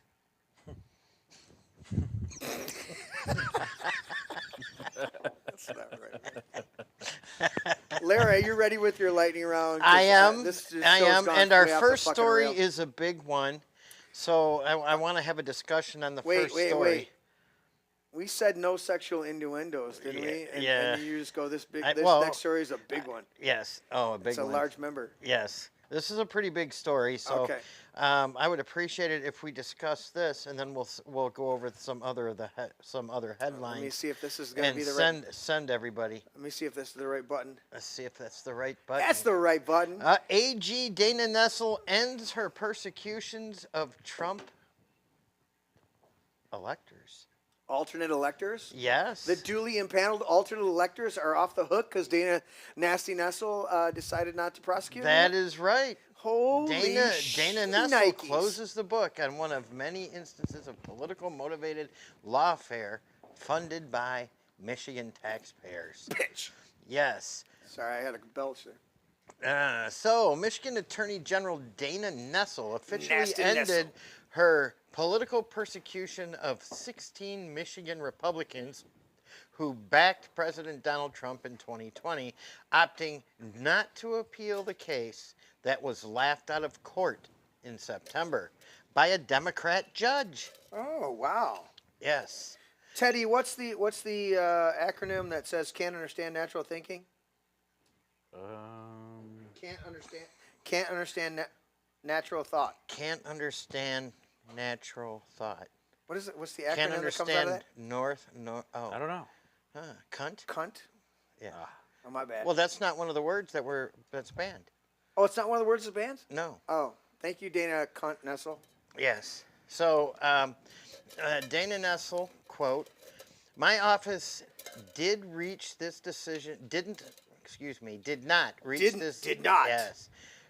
decision lightly.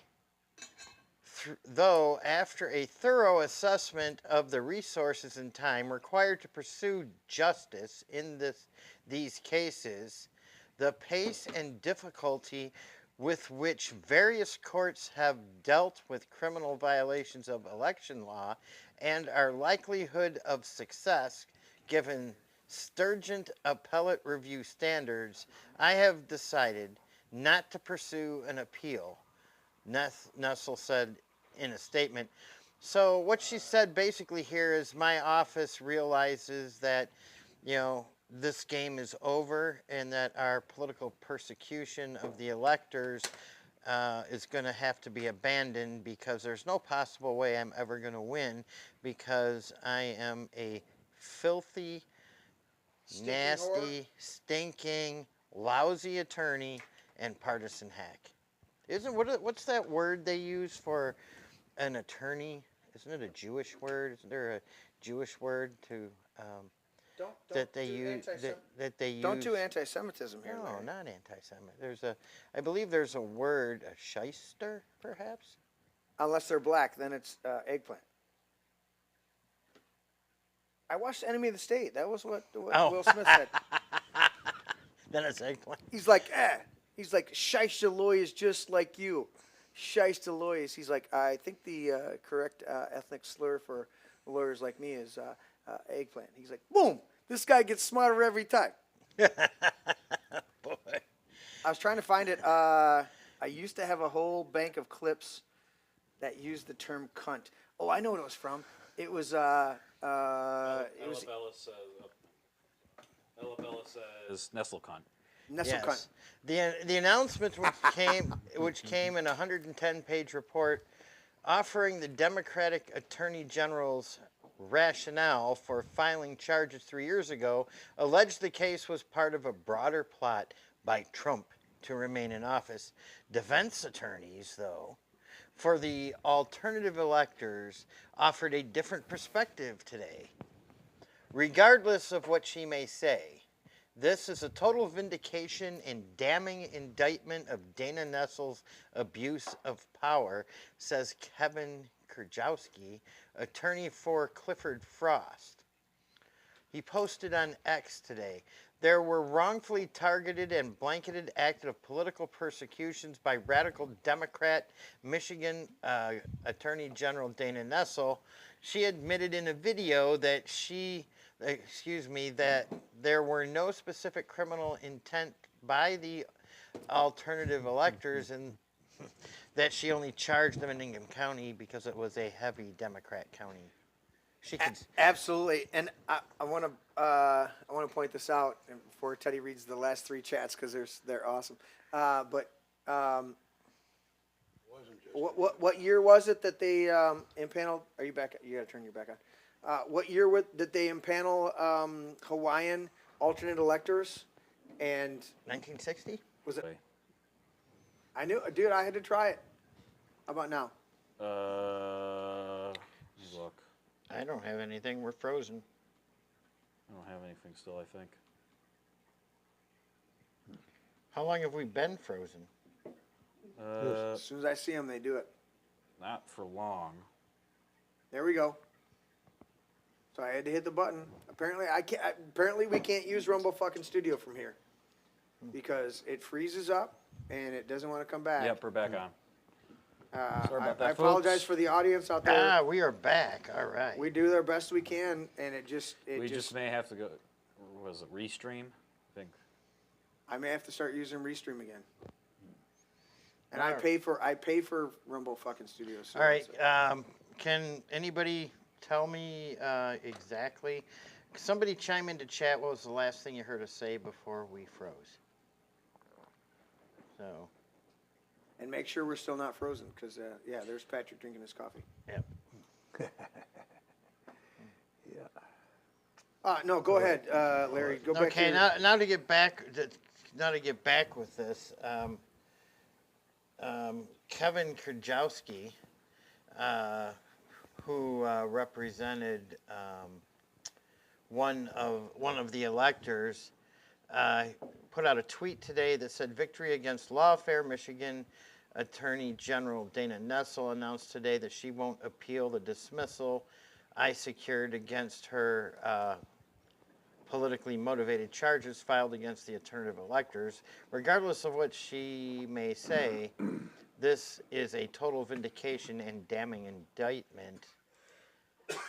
So, it is.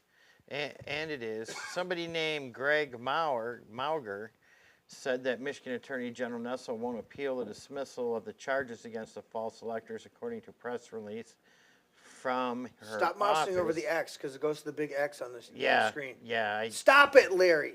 I saw that, and that's why I moved away from it. Yes. And Tom Leonard, who is running for governor, put out a statement today. Super tweet. Does this mean Janelle and I are no longer considered unindicted co-conspirators? It's probably time for you to finally do the right thing and clear our names, right? Renewing my call for the U.S. Justice Department and AG Pam Bondi to investigate you for abusing your office. So the electors are At what in point the do clear. they get fucking arrested for doing prosecutorial misconduct? Well, see, that's a lawsuit now. That is a clear lawsuit that the electors themselves must pursue. So. Don't pause while I wave at you off camera to say I'm going to take a piss. Oh, and I want you to keep fucking talking. It's like wondering what you're. Dude. It's like, okay. These are the things that I deal with, folks, on the show. I'm like, keep going, guys. I'm gonna go take a piss while you keep talking. You just gotta leave the street without doing anything. Can I get some love, help? It's like, what's he saying? I'm leaving to go take a piss. Keep talking. For fuck's sake. So, what was your reaction when you saw Dana Nessel, Pat? When you saw Dana Nessel first charge the electors, what went through your mind? I was pretty pissed off because I personally know some of these people. And, Yeah. You know, they were, So do nice folks. And they were not, in their mind, doing anything out of line whatsoever. And so, to do something that you're basically volunteering for. Right. And then all of a sudden you're having to come out of pocket, take money out of your family's coffer to pay for a lawfare is out of line. It's totally out of line. And it puts everybody in a place of, do I want to do this? Do I want to risk? Because she may not have had a case, but she's got the wallet of the state of Michigan behind her to be able to fund this thing. These people, the 15 electors, alternate electors, they had to pay for it themselves. Some of them got GoFundMe pages to help out, but still, it's a lot of stress, and it's a lot of stress on your family, and it's just, it's out of line. Well, we raised here in this studio. Matter of fact, one of our good friends that is in the chat room right now, in coordination with him and some others, I believe the Grand New Party PAC, Jim Runstead, we held a fundraiser right here in the studio I remember that. for the electors. Yep. You know, Shane Trejo and didn't we come up with over $100,000? $250,000. It was Did we? it was actually I think it was through I think it was 275. Was it? It got up. It was 1,000. above But, $250,000. Hopefully the Grand New Party will We worked chime with in. we worked with Great Gateway Pundit. We worked with Lindell TV. Yes. And then the amount of guests that we had on the show were phenomenal. It was a 10-plus hour telethon. And we raised that amount of money to help the electors. Yes. Yeah. And I believe that was $275,000 or $280,000 that they raised for the electors, which still wasn't enough. Yeah. It helped. Yeah. You know, it helped, and they were grateful. They contacted us. A lot of them thanked me for it, and I said, "Well, thank Jeremy." I wasn't there that day, you know, because I can't be at everything. Well, you had a lot of people on via Zoom as well. We had a lot of people. Yeah, Dude, we put in a lot of work, and the studio is not what it is today. Yeah. Right. I've added computers and been able to do a lot of stuff. And as Tim's chiming in, 12-hour telethon that I was promised money for and never got a dime, no bitterness. He's such a dick. Yeah, my advice is to the electors is, you know what? You now have grounds. Yeah. Yeah, it's prosecutorial misconduct. 100%. And you're entitled by Michigan law to 3 times the amount of money you spent on your lawyers. Yeah, go for it. And there might be even more costs that a lawyer can get you beyond that. You might be able to get reimbursed for And they time need that to. you missed for work too. They need to Plus because your this, attorney, this is lawfare that people are dealing with, and if we don't start pushing back with our own lawfare, like I said How earlier about in the stress show, and anxiety, and you know, I mean that plays a huge part. It takes its toll on your health when you have to deal with something. Oh, sure. not only that, it's not just your stress on your health. Your name has been sullied in the public square. The public square. Your name has been sullied. How are you going to get that back? Right. Now, I'm going to say this to everybody. If you know an attorney, if you have an attorney in your family, if you have an attorney that's a friend, reach out to them, consult with them on how to properly file a grievance against Dana Nessel for weaponizing the judiciary. Yeah, Well, the weaponizing the prosecutor's office. prosecutor's office, Yeah. abusing her powers, and using it as a political weapon to persecute 100%. Michiganders. And Ella is saying, I'm sure the electors are on that. Sue the fuck out of the state. You know what? I don't disagree with you, Ella. But at the same time, I actually want them to sue Dana Nessel directly, which is what your next question was. Can they sue her directly? And I'm going to say no to that because the Michigan Constitution recognizes immunity for public officials. That should go away. Which It should really go does. away. Yeah, It should go but away. it should go Just away, Go fuck but- yourself. You want to use your office for political assassinations, Right. for political prosecutions. You need to be held personally accountable. I want you living on the fucking street after you've destroyed somebody else's Not just life. for that, and then this is another subject, but for these assholes, judges that let the guy out, the guy that stabbed the gal, 100%. 30-some plus arrests, you know, illegal alien. You're talking about the girl on the train. It got killed, yeah. Yeah, in Charlotte. No, North no, Carolina.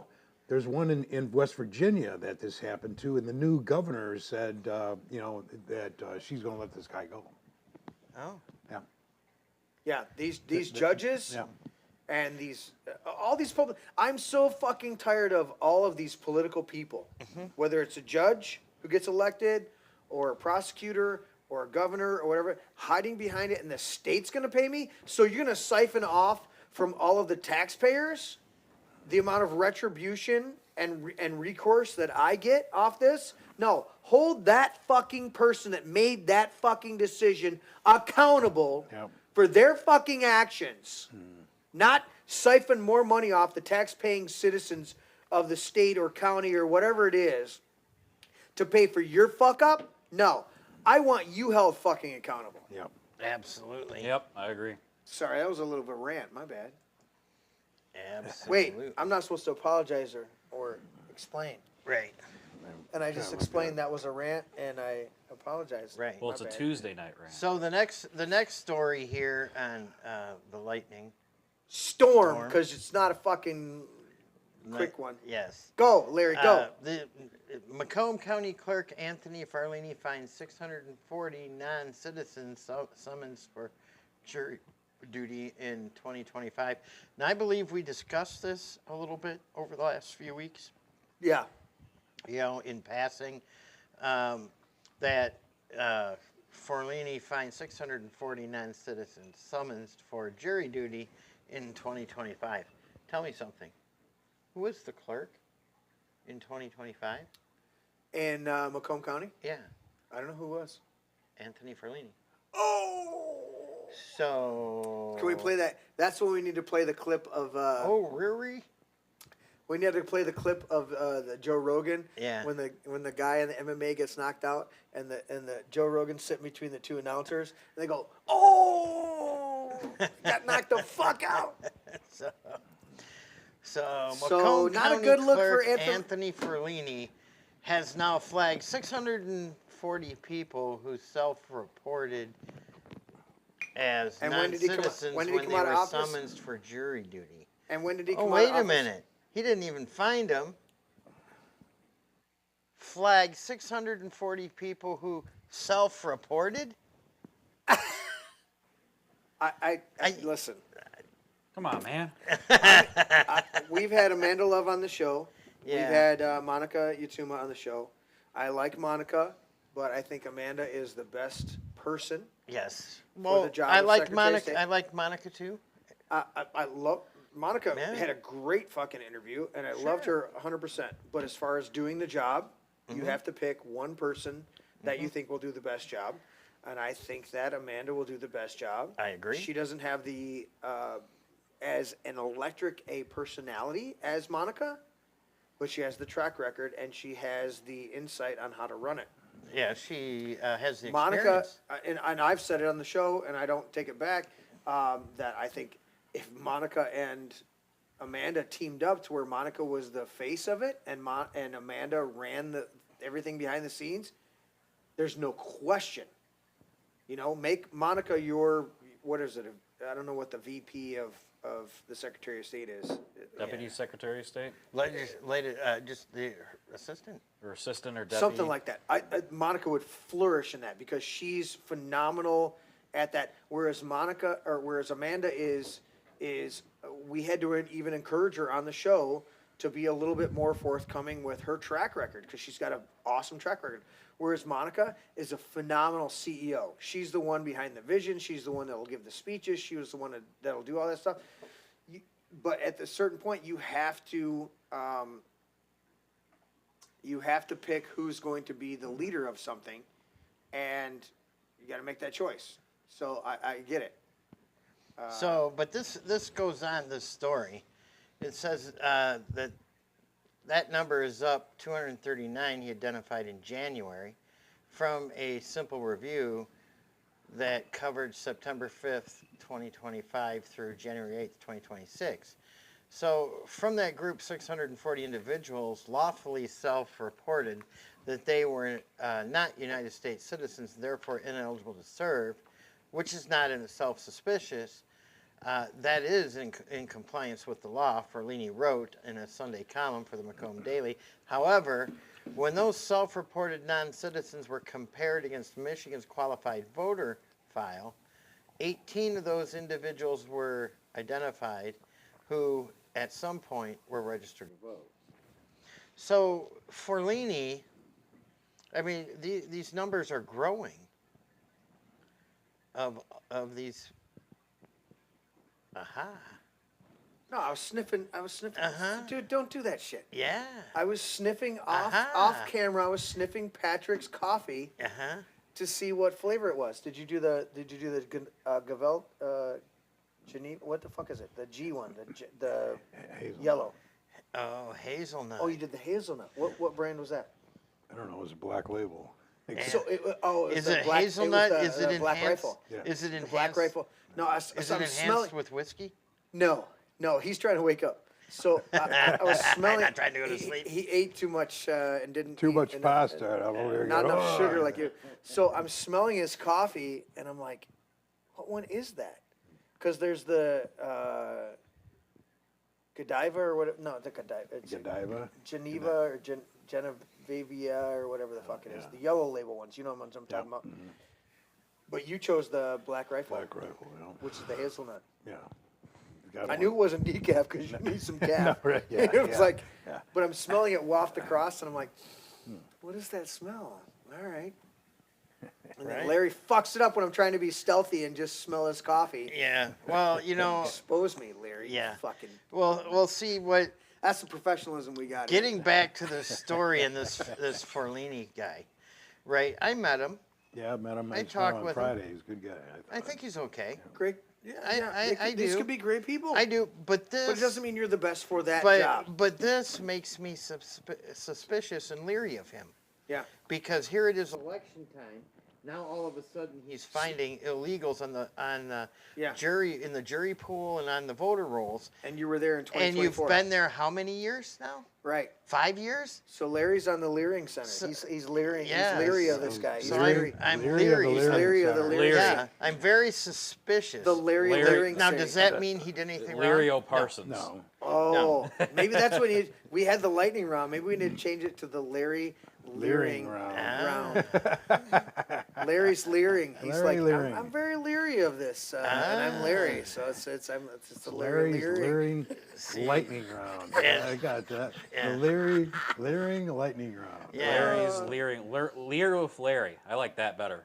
And now to the next headline: Whitmer's legacy. Michigan's second to last for income growth among all states since 1970. Study finds. What?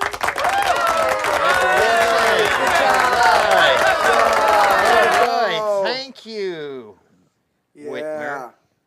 Whitmer. Yes. Shit smear. I'm surprised Larry doesn't have more nicknames for Whitler, Whitmer, Bitchler. Dude, Tish's is the best. Shit smear. Shit smear. Yeah, I use that one. Yeah. Yes. Yeah. Governor Shit smear. Well, hang on, I hate to dilute, but wasn't Alyssa Slotkin at Heartland a few days ago or something like that, or last week, Larry? Larry, give us a report. I thought I saw something of her at the old Heartland High School. I don't know if this was a week or two ago. Someone confronted her. Should have been Larry confronting her. Yeah, I didn't. Surprise you. I didn't hear about this. No, I don't know if it was like a while ago. I just saw a clip of someone confronting Alyssa Slotkin about something, and it was like apparently at the old Heartland High School. Huh. Which I'm like, oh man. I have not heard of her being anywhere in Livingston County because she knows she's not welcome here. Well, maybe she was too afraid of you coming in. Oh, Teddy. Oh, Teddy. Am I wrong? You black pill motherfucker. Like imagine like you're just at handsome Hanley says I think it's genitalia. No, the actual coffee is. I had to look it up. It's Gavilia.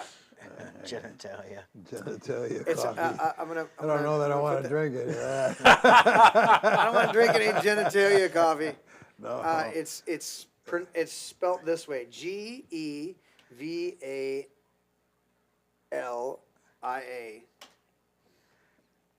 Oh, I got my cap locks on still. Yeah, you had like the first like Javalia. It's renowned for its slow roasted, never bitter, 100% Arab Arabica. I can't even fucking say that word right now. What is that? Arabic? No, there's a way to say that. It's now owned by Heinz, so it's all probably all fucked up now. But it comes in the K-cups. There's the only you. Nobody else on the Gavilia. planet. Gavilia. And we have what? And I will we have the explain Columbia it later. They won't believe me if I said it. You guys shut up over there. Gavilia, and I have the Columbia blend, right? Yeah. It's good stuff. Two fuckers. Larry showed me something pretty. Oh, fuck Larry. Larry showed me something incredible that I will not. Even if I said, he wouldn't believe me. So I'll just leave it at that. Do you recognize the building? Dude, I know where that is.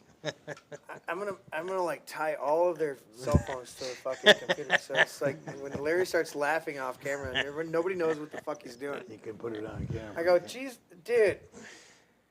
It was a picture of me and Kamala Harris together. Yeah, right. Was she giving you a hand job? Was she giving you a hand job? Because she's good at that. She's good at that. I'm joking. Upside down Well, I'll just say it's not Kamala Harris. She's single.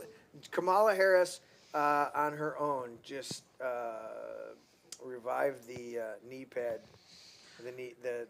so we knee have cushions in the world. So we use a thing called we have a thing called knee pads. We put them on our knees, and we bend down or kneel down to reach something. We put them on our knees. Put them on our knees. And we do the job that nobody else wants to do because we want promotions.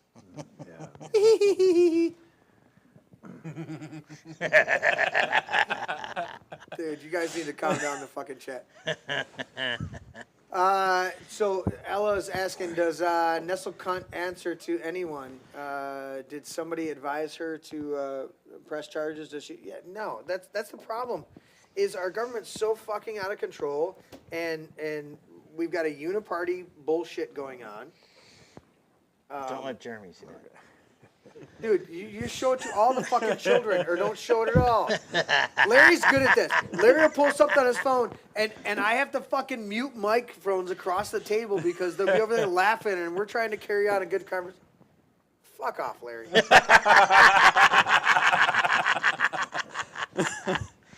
See, that's what does the Bible tell you to do? Fuck off. Does it tell you to confront people? Does it? Mm-hmm. Yes, but there's a dynamic of being in a covenant relationship with those people. That didn't happen. It literally says if your brother is at fault, go to him one-on-one. Yeah. The brother means a covenant relationship, either of the womb or of an agreement. So there's this dynamic to where we walk up and just confront people we have no relationship with. And I go, where are we at on this? Now, political or a politician or an elected official, I do have a dynamic of covenant relationship with you because you have chosen to run for public office and been elected. I do have a quasi covenant relationship with you because my vote either did or did not elect you, but you stand in the position of representing me. Right, yeah. And therefore I do have an avenue of confrontation. But I've seen too many people go up and confront people. I'm just holding them accountable. And I go, you have no relationship with them whatsoever. What are you doing? But as politicians, primarily, we do have those relationships because we elected them to represent us. Therefore, I do need to hold you accountable. And that's all we try to do here. I think Trump's doing a tremendous job overall. But there are some fine points, some nuances that I disagree with. Not enough arrests. I disagree with this current situation in Iran because we can't call it a war, for God forbid, or you call it a war. It's not a war. It's not declared. You know what I'm saying? And as you pointed out, I don't think it's a war. I think it's a conflict. No. You know, Vietnam was a conflict and went on. Well, no, that Vietnam was a war. But they called it a conflict. They had ground troops. Yeah, you can call that a correct. Yeah, this I think is a conflict. Wars take. I wouldn't call anything. I do believe this is going to be over pretty quick. Yeah. Now, I hope so. That's the hope. But It is. Here's the situation. Here's the dynamics. And I support it because I give Trump the benefit of the doubt because he earned it. Yeah. Right? So right now I'm supporting it, but there's a caution flag. Correct. Up, right? So, no, I do not support ground troops. If Israel wants ground troops, fine, we'll give air support. They can supply their own ground troops. Yeah. Right? You know, the United States should, I don't have a problem supplying air support, right? And I think we should keep the shipping channels open. Yeah. Right? Yeah.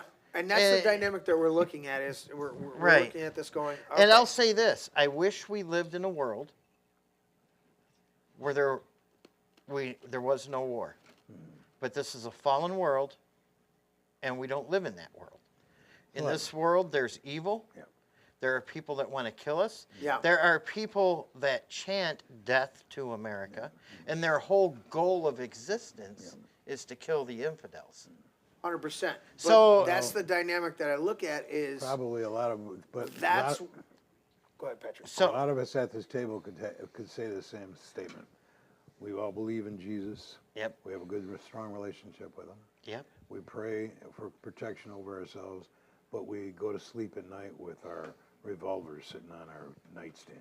Right. Just in case. Just in case. Well, it's the Reagan dynamic of trust but verify. Yeah. I'm going to trust you, but I'm going to verify my fucking sidearm. And what did Jesus say? Did he not tell his disciples to grab a sword? To grab a sword, and if you didn't have one, to trade your coat for one? Correct. But then he also chastised Peter when he cut off a guy's ear. Yeah. Preemptively. Yes. Before they had ever done anything, when they approached, he cut off an ear, and Jesus went, Peter, what are you doing? Yeah. And he healed the guy's ear. Jesus reached up and healed the ear and put it back on him. So there's both dynamics of yes, get your sword, be ready for self-defense. That's the whole Jedi philosophy is is for knowledge and defense only, never for attack. And when we step into a place of being on the forefront of attack, that's when I in my heart, I go, knowledge and defense, 100%. I'm with you, 100%. You got to defend your family. We got to defend the nation. I'm with you 100%. When we have to come up with justifications to defend the nation outside of the nation, I go, what are we doing? Because if you didn't have bases throughout the Middle East, we wouldn't have anything that they could attack. And I understand strategically. I get it. I get all that. But the reality is, we're a thorn in a lot of people's flesh outside of this country. And if we withdrew, very few people would have a problem with us, and we'd have very few conflicts. But that doesn't fuel the fucking military-industrial complex machine.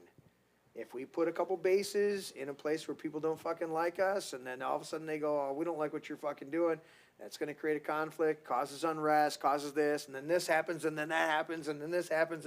Next thing you know, we got to bomb the fuck out of you. And I go, there's only one problem with Jesus. that. These people have been chanting death to America for a long time, and if they could do away with us, they would do it in a minute. So we need to go after them over there in their own space and understand that they are here. Thank you, Joe Biden and the Democrats. They're here. We need to address that as well. Or at least Yes, we do. And something else everybody needs to understand is that Alyssa Slotkin and Obama dropped pallets full of money to finance Iran in the middle of the night. You remember that? Yes, I do. We woke up the next day and a pallet full of money, billions, hundreds of billions of dollars, if I remember correctly, dropped in Iran to what? What do you think you're going to do with that money? Buy a pop and ice cream for the entire people of Iran? Biden too? Yep. Biden did the same thing. The only thing I'll Billions push of back. dollars. The only thing I'll push back on what Patrick said. I agree with you right now. Larry. The only thing I'll push back, and Teddy will back me up on this, is until the British and Americans came into the Middle East in the early 1900s and found oil and created a huge fucking problem there. We didn't have these issues. And now you're third and fourth generation removed from Western interference within a very, what is the term that you would want to use for them? They were very nomadic. The Middle East was extremely nomadic tribes. Tents, camels, all sorts of stuff. They came in and the British Petroleum, BP, right? British Petroleum. They found oil, along with the Americans, Exxon and a whole bunch of other ones, found oil throughout the Middle East. They propped up the oil.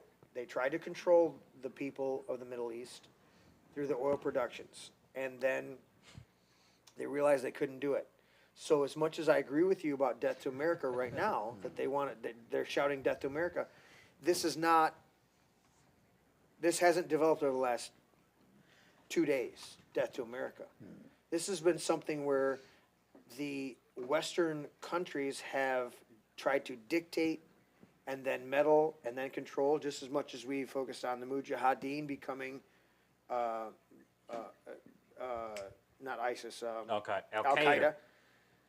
We have gone in there to try to establish these nation states, and at a certain point the people go, what the fuck are you doing? Are you either here supporting us, you're not supporting us? You remove a dictator, but then you let the next dictator come in. You cause our country to be destabilized, but then you come in and you try to force freedom on us, but it's with all these. And so I look at this. If it was just straight up cut and dry, and they're saying death to America, fine. There's a straight up issue, no problem. But when we take a step back and we go, wait a minute, we have been over 100 years plus in the Middle East meddling with their sovereign affairs to the point that a lot of them are fucking pissed off and are just as dumb as our fucking collective people over here that don't do any research on their own and find out why. And so they're in the streets, they're whipped up as a mob chanting death to America. On that level, if it was just organic and it was just a level playing field on that, okay, these are a threat to us. When we take a step back and go, wait a minute, these people have been fucked over by Western powers for the last 100+ years. And they're pretty pissed off about it. And that goes back to what Teddy was pointing out earlier in the show. He's like, look, if this happened here, every one of us would go, fuck you, and we'd rise up. While we sit here taking all the taxes and all the other bullshit, regulations and all the other things that we're dealing with in this country that our forefathers wouldn't have stood for, we stand for from our own government without thinking about it, right? It's the Jeffersonian statement of that people will put up with the amount of tyranny that they are allow. We've been dealing with so much tyranny in this country, and then we see our country, CIA, and then Mossad in Israel and MI6 in Great Britain, doing the same tyranny throughout these Middle Eastern countries who are far more backwater and not accustomed to the freedoms that we fought, that our founding fathers fought for. And they've never experienced freedom on the level that we've inherited, even though we never fought for it, but we've inherited it.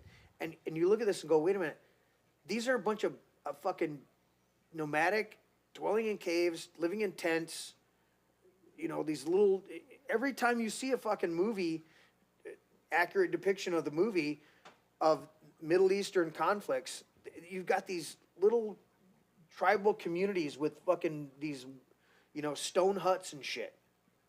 Okay? This isn't you on the lake and Larry on the lake and me here in the man cave. These are very, like, if they've got a little bit more, they're like, when I found out that the poor in this country in America, the poor in America are considered poor with 2 TVs, a microwave, 3 cell phones, and a whole bunch of other fucking things. A Cadillac. Yeah, and a Cadillac in the driveway. Yeah. Yeah, it's like, that's poor here? Yeah. And you look at these people, they could be bombed to death like that in a heartbeat. And so I agree, I understand what you're saying, and I agree with you if it was today. Yeah. Death to America, they're chanting in the streets. But when you've dealt with imperialism, which our country has operated in for the last 100 years plus, our country has operated in imperialism. As much as I don't like it, that's what our country has operated in imperialism. Trying to go in and this military industrial complex that came to a head in World War II and really took its foothold with the assassination of Kennedy. And I look at these dynamics and I go, it's no longer again, the false dichotomy. It's no longer they shouted death to America, just fucking kill them, or whatever, cause military actions. It's, wait a minute, there's a whole bunch of fucking nuances. Well, don't forget they also put a hit out on Trump's head. Who's they? Who's they? Iran. Well, yeah.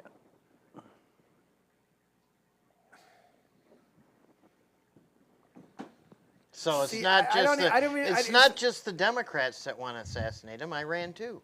Yeah. But the minute you say that, and then Trump comes out and goes, if Iran ever kills me, fucking nuke the fucking country. Is that what we're doing here? That's where I have a problem with this. Some fucking mullah over there says some shit, and we bomb the whole fucking country, and then we have It's much more than that. Because it's for the oil. It's for control. It's never. It's not for liberating the people. It's not for liberating the people. Well, when you have Madeleine fucking Albright sitting up there, who operated under the Bush administration, a Republican administration, being asked if 1 million people murdered in Iraq was worth it. And she says, yeah, I think on the whole, I'll murder people. Well, you know what? It only took 2 million people for Pol Pot to be convicted there in Cambodia. He murdered 2 million. But I guess only 1 million, and the Bush administration and Madeleine Albright are all set. And we had justification of all that shit. I have a fucking problem with murdering other people in the name of whatever. And you know what? Evil people will find justification to do that shit. And I have a problem with that. What do you got, Tim? John Bovey says 7 Americans dead and costing Americans billions and you give Trump the benefit of the doubt. And then he also says boomers will send young men to die for the same kind of war over and over and over. 58,000 people died for Vietnam. What the fuck did we gain? Nothing. I'm probably wearing pants right now. I can't think of doing anything. This on fucking air. Because I know where my tag is on these pants. Made in Vietnam. What's that say, Patrick? Made in Vietnam. Right there. He wants to pull his chelon out. I'm wearing a pair of jeans. I don't have my microscope. I'm wearing a pair of jeans. Speak for yourself. Speak for yourself, motherfucker. I'm wearing a pair of jeans that were designed here in America. But then when I bought them, got them home, and looked at the tag, they were made in Vietnam. Yep. And then Ella Bella says Islam has always wanted to slaughter Christians. We know that. And then John Bovey says Israel knows when the boomers are gone, they're screwed, and so they're trying to reach for domination now. And then let's go with and then I just want to say one more thing. And he says it's the 100 million from Miriam Adelson, which not wrong there. I'm confused because what you say is true. Muslims want to kill Christians. Why is it that we have Muslim towns here in the United States? And we're good with that. Because their 3 philosophies are you infiltrate, and then when you reach a certain population, then you begin to cause unrest, and then when you reach a certain amount of people in there, you take over. That's their stated goal in the fucking Quran. I'm not talking about them. I'm talking about us. Oh, why?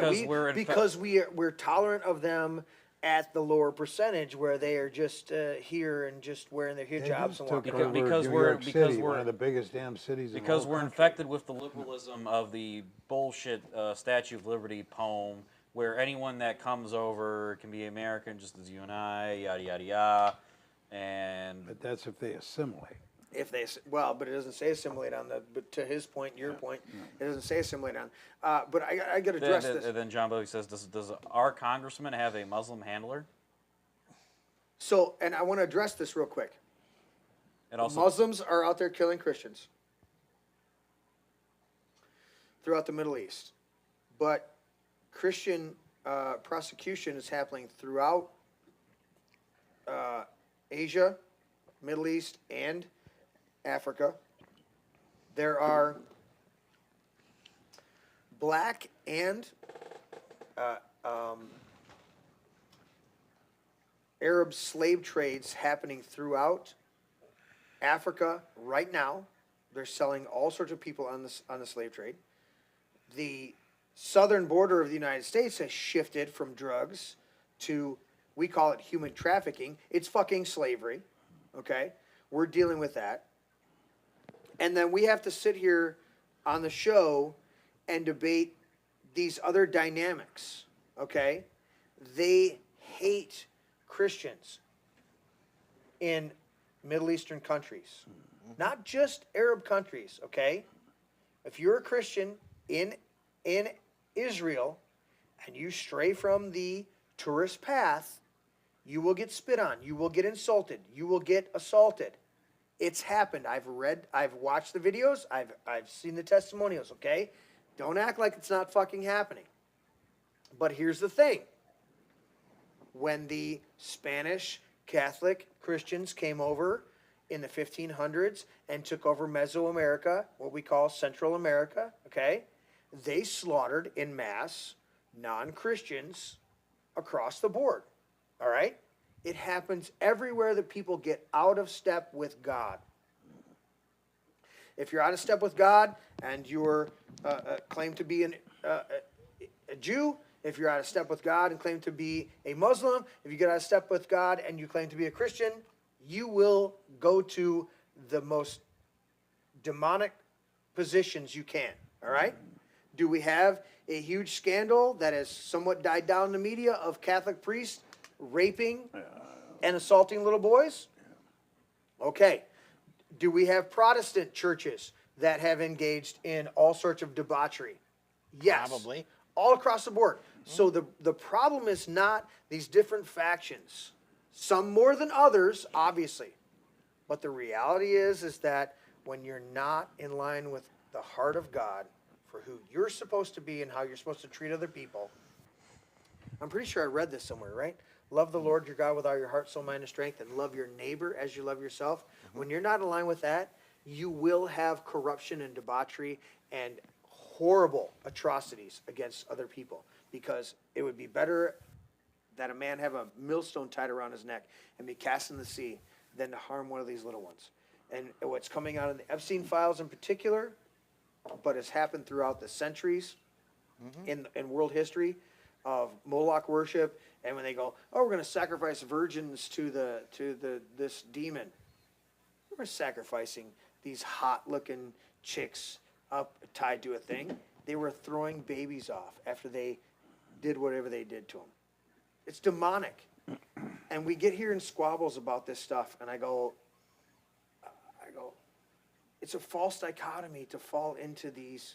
It's a false choice.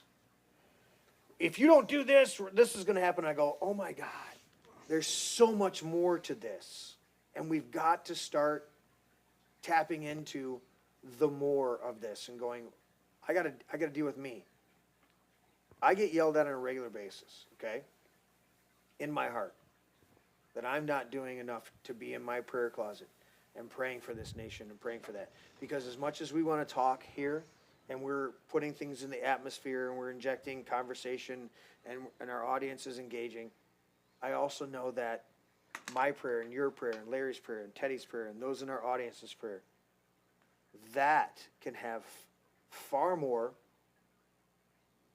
impact. It seems less tangible because it takes a little while to filter through. But what are we praying for? I'm praying for Trump to have wisdom, even though I disagree with some of his decisions right now.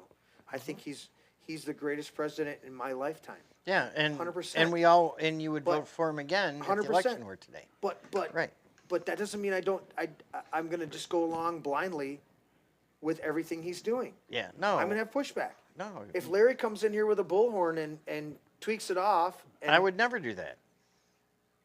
You do that. I have seen you do that before. and I'm watching Grandma Connie almost beat the shit out of you for that. But I didn't disown you. She didn't like the bullhorn? No. Dude, he walked up the fucking stairs. Her and I are talking, and he beep, and she fucking was gonna. She was, dude. If she'd have had a bat, he'd have been hit with it. But that's the thing is we're gonna have disagreements with each other. All right. Are we centered enough within ourselves to be able to absorb that? Sure, I got Teddy to take it out on.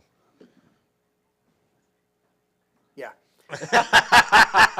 But this is what I'm talking about is we've lost this ability to love our neighbors as we love ourselves. It's easy for me to attack you without looking back at myself going, how many times have I messed up? Yes. Right? Mm-hmm. So there's these dynamics. Now, it's all balanced out. We didn't even touch on Dami, the bombings last week. We have a $50 super chat from John Bovey. What's the fuck's he doing? He says, for Tim Chips, free shipping, $50 super chat. Tim Chips? Tim Chips. That's what it says in the message. Was Tim doing something? Don't know. Okay. So, Larry would rather fart. Thank you for that $50 check. Here's what I got to point out on this. First, we cut off the head of the snake, and then we repeat. Should have been a question mark on there. But that's the dynamic is we're dealing with, we're cutting off the head of the snake, and then there's more in Iran. Yep. All right, well, there's... Going back to Patrick's point, and then I'm going to get you guys' final thoughts. They're shouting death to America. The same way that the Palestinians are attacking Israel, right? Mm-hmm. Are we going back and finding the history of it? You know, Teddy studied Roman history. I've studied World World War I and World War II, okay? There's a reason why there's an assassin killing Franz Ferdinand that precipitates the explosion of World War I. It wasn't just an isolated event. Larry, you mentioned Pearl Harbor. Okay? We were doing a huge oil embargo. We owned Indonesia at that time. In fact, that was one of the things that General MacArthur said when Indonesia was conquered. He marched away and he said, we will return. We shall return. And he came back triumphantly and returned into Indonesia when they took it back over because the Japanese came in there. It wasn't that we were not, that there was nothing we did that provoked them. We weren't innocent in provoking Japan to attack us, okay? Same way that Europe wasn't innocent in fomenting war with Hitler. Does that mean Hitler was justified and right? No. Yeah, no, hell no. But it doesn't mean that we didn't do shit to precipitate a conflict. And that's the problem that I have with the Middle East, is we act like, we didn't do anything. We didn't do anything. No, you've been doing shit for years. You manipulate the fucking oil. You manipulate the social standings over there. We know for a fact that fucking Saddam Hussein was a CIA guy. We know for a fact. Who else was in the CIA? That Slack, your favorite fucking bitch. We also know that Osama bin Laden, what was his name? Tim Osman. He was a fucking CIA guy. All of these people over there, our country's propped up at different times. We know that we supported the Mujahideen that became Al-Qaeda, and we go, how dare Al-Qaeda come after us? Fucking Obama created ISIS, or said he created ISIS, okay? President Obama. Barack Hussein Obama. Can we fucking elect a worse fucking president with that name? Saddam Hussein, Obama, Barack Hussein Obama. It's Well, like I mean, his you mother was a fucking CIA honeypot. You bring up Osama Hussein. He was killed because he had weapons of mass destruction which didn't exist.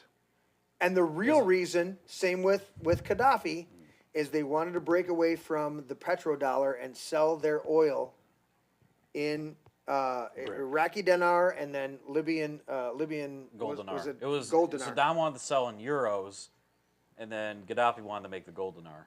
Gold dinar. And it's the same thing with Iran. Iran is one of the biggest countries next to Saudi Arabia in the Middle East, and they have some of the biggest oil outputs, and we've been at war with them. It's like, dude, how is this country... These are questions that I have, and you can disagree with me. I don't give a fuck. But you want to disagree with me about this, and I go, okay, how has Iran been able to operate and sell to all of these fucking countries? Yeah, Barry Soetoro. Barry Soetoro was his name in the fucking CIA, or his civilian name. I thought Barry Soetoro was Barack Obama. That's what El Abel is saying. Is Barry Soetoro is Barack Obama? Yeah, but I look at this and go, how was Iran able to sell oil to multiple countries out there and yet be a terrorist state and do all this stuff? Name one thing from fucking Pakistan other than maybe a rug that filtered through, right? Name one thing from North Korea. North Korea can't even feed, they're eating their fucking dogs that slip across the border from South Korea, okay? Yeah. They don't have anything. Pakistan's constantly at war with India because they don't have any fucking other thing to do. Yet Iran somehow is prospering on a regular basis with their oil sales. Maybe this isn't just straight up about Iran being a terrorist state, and maybe this is we want them to comply with our control of their oil sales. And it's much more, there's much more dynamics. This is my problem. This false dialectic is either Iran's a terrorist state or Iran's, and I go, and they're shouting death to America. I get it. Patrick, if we had a current Pearl Harbor and it was precipitated by Japan, would you and I be in the streets if a parade happened? Not a rainbow parade like Larry likes to go to, but a regular parade that said Japan's our number one fucking enemy because they bombed us in Pearl Harbor. Would you and I be out there going death to Japan? I don't know if we go there, but we wouldn't be happy about it, sure. Okay, but that's the hypothetical, right? So we would be like, fuck Japan. They just attacked our place. Yeah. These are the geopolitical dynamics that most people don't even want to consider, and I'm willing to consider it. And then people check out in the chat and act like I'm fucking. Pretty it's damn like, deep. dude, I mean, come on. Okay, you're talking about Pearl Harbor, and you're talking about there's quite a few things there that the Secret Service is involved with, and it's constant. The Secret Service, I think, is out of line. Should be done away with. But they have their own funds. They sell drugs just as much, if not more. Secret Service, CIA. CIA. I'm sorry, CIA. Yes. Then the cartels in Mexico. 100%. And guns and you name it. Oh yeah. So they're self-funded, and it's gotten out of control, way out of control. Well, Obama was doing what was the drug run that he was doing, or the gun run? They would smuggle the guns across the border, sell them to the cartels, and then they're supposedly tracking them. It was Operation. It was a specific operation during the Obama administration to track guns. Can't think of it, remember it. Yeah, yeah. We're looking to Larry. He knows. Larry knows. I do, and I can't remember it. Yeah. But that was Obama shipped guns across, gave them to the cartels, and then they were like, "Oh, we're just trying to track them across the border." How about not give them to them in the first fucking place? Yeah, exactly. Right? Yeah.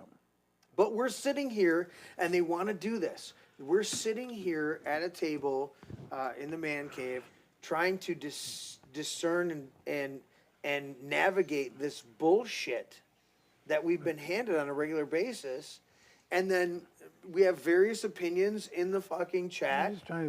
We're just trying to figure it out. Going, I don't have the answer. COVID. This is all COVID shit. was a fucking bullshit. Yeah, and so was 9/11. 100%. So was Pearl Harbor. I mean, we can go And way so back. and so is this war. The justifications for this war are correct. Well, because and there's clips out there of Bibi Netanyahu for the last 30 years since 1995. In the last saying, 30 fucking saying years, we are saying the same Iran thing. is 2 weeks or 6 months away from a nuclear bomb. And then Furious.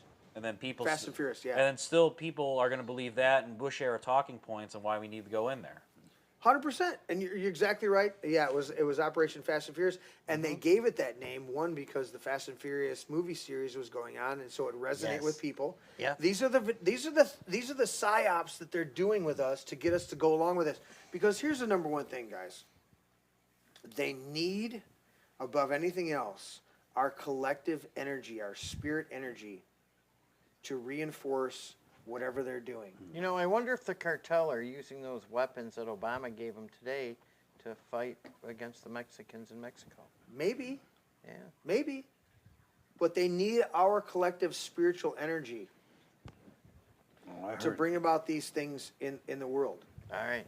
Well, I got one more story in the Midwesterner. Holy shit. That's the lightning round's not so lightning. Well, it's a lightning storm. Yeah, because we went down 20 rabbit holes. What about Larry's lightning drag? Well, we were supposed to have a fucking storms right now. I was expecting a I didn't rainfall go right down now. rabbit holes, so I was talking about. Is it the raining economy. out? Teddy, check No. your weather. It's not raining. Nothing? No. I don't think We were so. supposed to have thunderstorms hitting by 9:30, 10 o'clock. This morning. We were supposed to rain all day. We were supposed to have I was severe outside. thunderstorms all day. I almost took my shoes off. I don't even think anything's close to us in the radar. Well, I pulled the clip up earlier at the beginning of Rachel. It's supposed to start storming at around 1 a.m. Fuck off. Oh, wow. So now it is starting. Didn't you say, Patrick, we're going to be at today Yeah, was it's a today 10. was 65 degrees or 66 degrees. Yesterday was almost hit 70, and then we're supposed to be at 10 degrees overnight. On Monday. Yeah. Fuck off. And Welcome to Michigan. Well, welcome to Michigan, but don't ever fucking tell me they're not manipulating the weather. Yeah. I think they can manipulate the weather for some things, but not all the time for every. I think they can steer the weather. Maybe. Which is what manipulation is. If There I'm was- driving a, how much does your car weigh? What's your car weigh?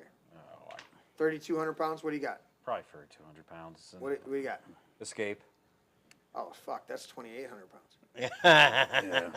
Less I'm than driving that. a pickup truck that's aluminum, so I'm 2,900 pounds. No, you're 5,000 pounds all day long. You think so? That Ford F-150. What do you drive, Larry, in your big rigs every day? Ooh.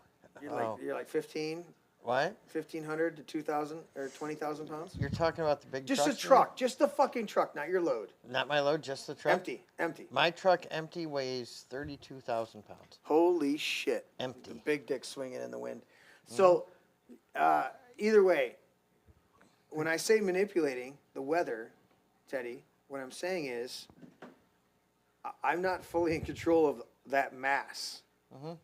I'm manipulating the controls on that. So, yes, there's weather coming in, and they're going to steer it. They're going to manipulate it. If I'm driving a 3,500 pound fucking vehicle, I'm simply steering it and either accelerating it or slowing it or maintaining it. But if I'm out of control, that motherfucker's going to take some shit out. That's all I'm saying about manipulating the weather is like, if there's a natural hurricane coming through, can we steer that shit with some Doppler radar to go to a mountaintop that we want to harvest some lithium? Maybe we steer that up there and it floods out the fucking mountain. Now, one of the trucks I drive is 49,000 pounds empty, and I carry 100,000 pound load. He just slapped his dick on the table there. 100,000 pound load, yeah. Catch us up in chat real quick, and then we're gonna go to final thoughts. Larry's got one. We got one last story. All right, we're gonna do his one story. Then you catch up in chat, and we're gonna do final thoughts. Okay. Go, go, Larry. Ooh, the Midwesterner. Oh God, why did I go to you? You fucking slotkin. Elissa Slabskin test presidential campaign. Check your waters. pack. You keep cutting out.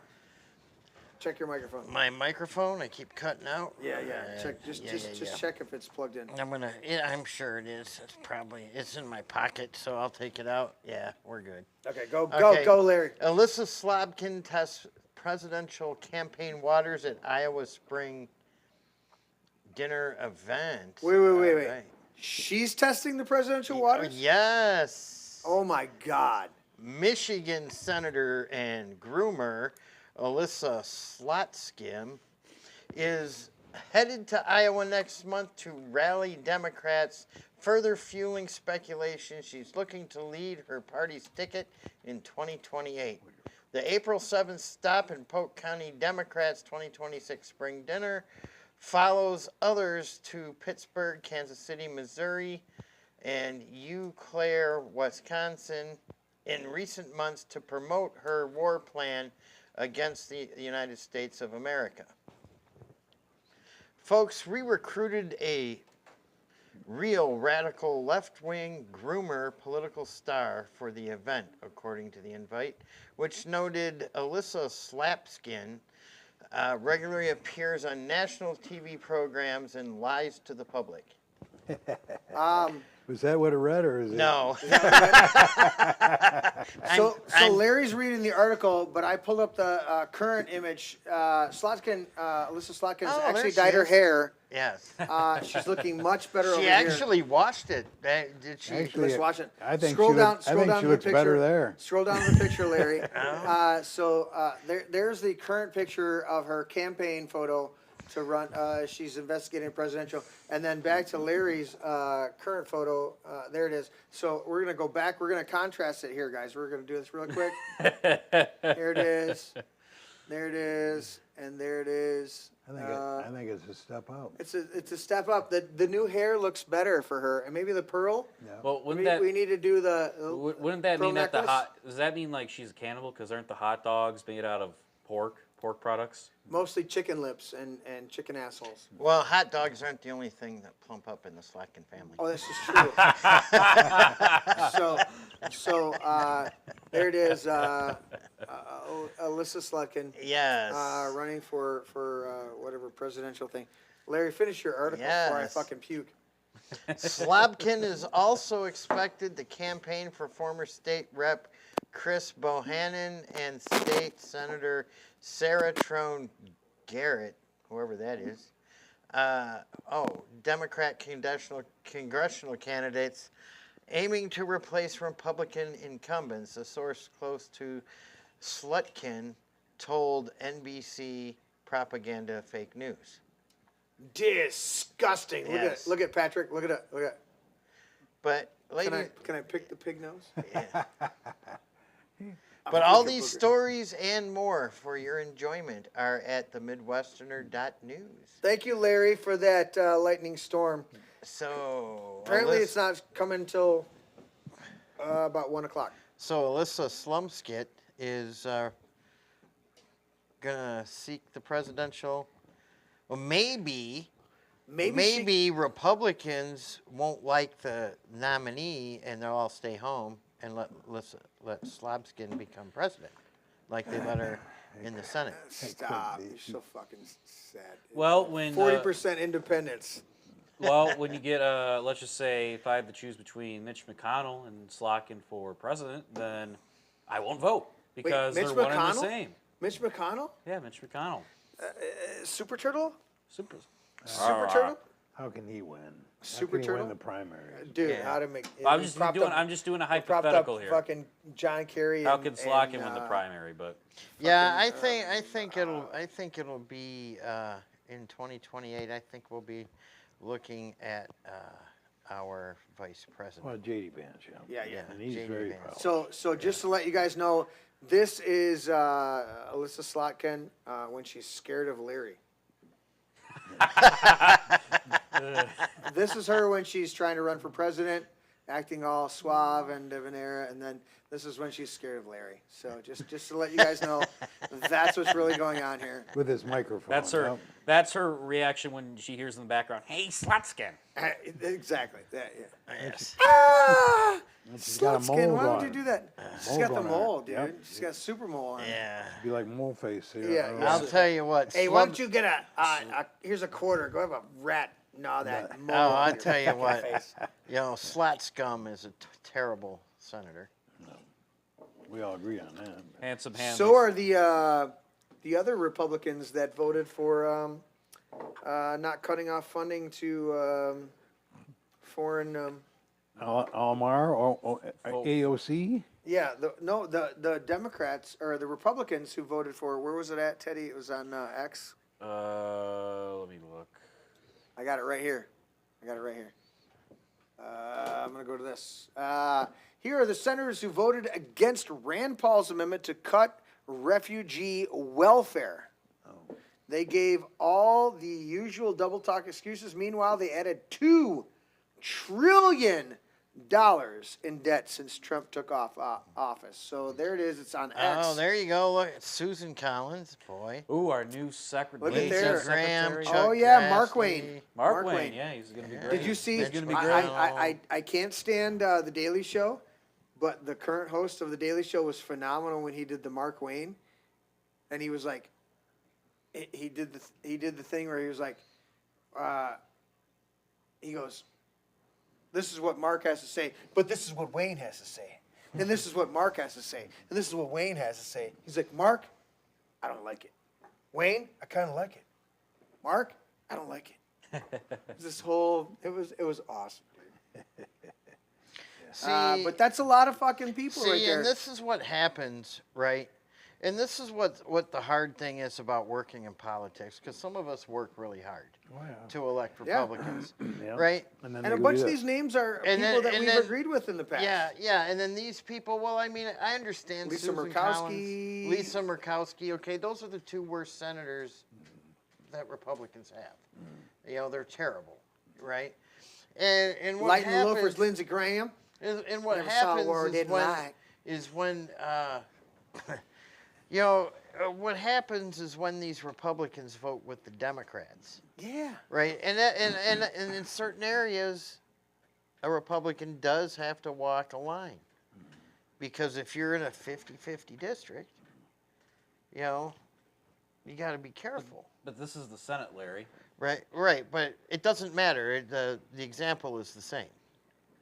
Right? Oh. The example is the same. Teddy's about to bite the Because head off his black pill. these Republicans, right, that are doing this stupid shit, right, make it harder to us elect a Republican in an easy area. No. Because people say, Lisa Murkowski, well, she's a Republican. Right. She's just as bad as the fucking Democrats. Yep. And it's the truth. It is the truth.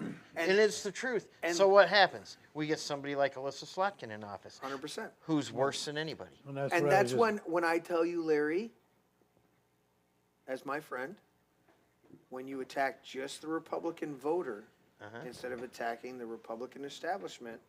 The time to attack the Republican establishment is during the primary election. So let's put up more posts about the best candidates. Right.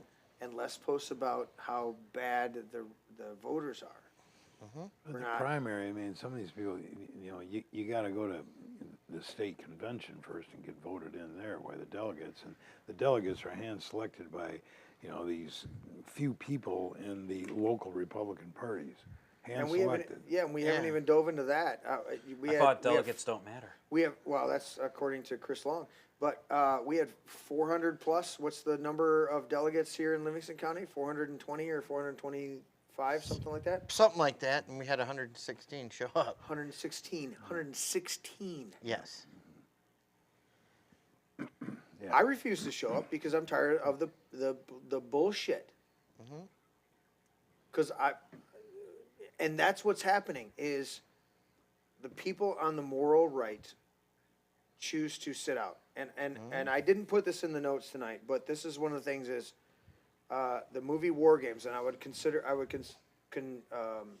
encourage people to go watch the movie War Games again. 1980s movie, Matthew Broderick, Dabney Coleman, and a few other great actors in there. And what do they do in that movie? There's a little kid, Matthew Broderick's character. He, logs into the computer and he starts playing with the computer, and the computer eventually goes from chess to you want to start a war. How about thermal nuclear war? And he types it in. Okay. What was that movie when we were younger? Do you remember that? War Games. War Games? That's what I just said. Is that the one? Yeah, War Games. And what you find out is the kid, that was the one in the end, with Matthew Broderick. And Yeah. he finds out at a certain point, he goes, the only way to win is to not play. You withdraw from the game. And it sounds like the worst thing, but I'm going to tell you what. If we keep propping up both sides of the uniparty, at a certain point, we're all losing. I don't know where that is. I'm still a delegate. I'm still a registered Republican, okay? But at a certain point, we have 40% people declared independence because they're tired of the game, and they are saying, "I'm not playing anymore." And eventually, we'll get Slotkins, we'll get shitty, horrible representatives, but as long as we prop up the system and act like it's legitimate, we're feeding into the game, and guys like Teddy are going to get more and more blackpilled to where they're I'm not participating. And the system itself will collapse. And then they'll be the leaders of the next generation that stand up and say, I didn't participate, but I am here to participate now for the establishment of a righteous government because the old one, at a certain point, needed to collapse. I don't know where we're at in that timeline. But I'm telling you, more and more people are saying, fuck this, I'm more getting out concerned of that here. the Muslims will be the ones stepping up and saying, we're taking over. Yeah, well, I'm at a point in my age to where, I can, put my house on the market and just get out of Michigan. Yeah. And, ask me how I feel after Election Day. Because if the Democrats clean up in Michigan, there's no point in staying here no more. Because this country, Michigan will be gone. It'll become California. And I will watch it implode from South Carolina or Georgia or Florida. And so isn't that a level of not wanting to vote? No, it's a level of you people have lost your minds and I'm out of here. What I'm saying is, some people are doing it now, saying, Right. I'm not even going to vote for the shitty candidate. Right. You're saying, if the shitty candidate doesn't get in, Right. I'm gone. Right. Well, see, We're and what choosing our you're battle. saying, see, this is what I just heard. All right. If I don't vote for a guy that I agree with 90% of the time, but I allow somebody I disagree with 99% of the time, you know, that's why I get so mad about it. Because Mike Rogers is not my first choice, and we've had this conversation on her. But I agree with him on his legislation 90% of the time, maybe 95% of the time, right? Alyssa Slotkin I disagree with 99.999% of the time. Yeah. She's a nut, right? And to me, saying, well, I'm not voting for Mike Rogers because he was part of the Patriot Act, 20 years ago, right? I hate the Patriot Act too. Well, he's also an anti-Trumper until this last cycle. Well, he was, right? And to this is his problem. This is not my problem, right? He's never apologized for any of the things that he said, right? Who else was a never Trumper?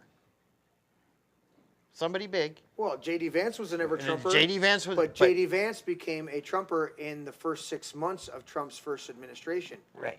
Mike Rogers was a never Trumper until this current administration. Right. No. He wasn't in office, and he didn't turn until he needed his. No, vote. that was before. He's been a Trumper, but see, nobody's buying it because he never. What did he never do? Well, apologize. He never apologized. And you never apologize, never explain, unless you never need to explain. fucking apologize. Well, yeah, right. I've heard his explanation for the Patriot Act, right? But I mean, the Patriot Act sucks, and because it's spying because on he you and I. supported it at first, and it got sent to the Senate and made worse, and then got signed into law, right? He's still a part of the process, and and I called his office once, because Mike Rogers was in office when the Obamacare was going through, right? And he voted for an amendment that I didn't like to Obamacare. So I called up his office, and I got him on the phone, and we're talking back and forth. And I'm like, Mike Rogers voted for this. Well, yeah, Obamacare is going to pass whether we want it or not, so he was just trying to make it a little better. And I said, dude, you can't polish a turd. Yeah. You can't. It's never going to shine, and it's always going to stink. Yeah. So, and Obamacare is the worst thing the government's ever done to me in my lifetime. Yeah. By far.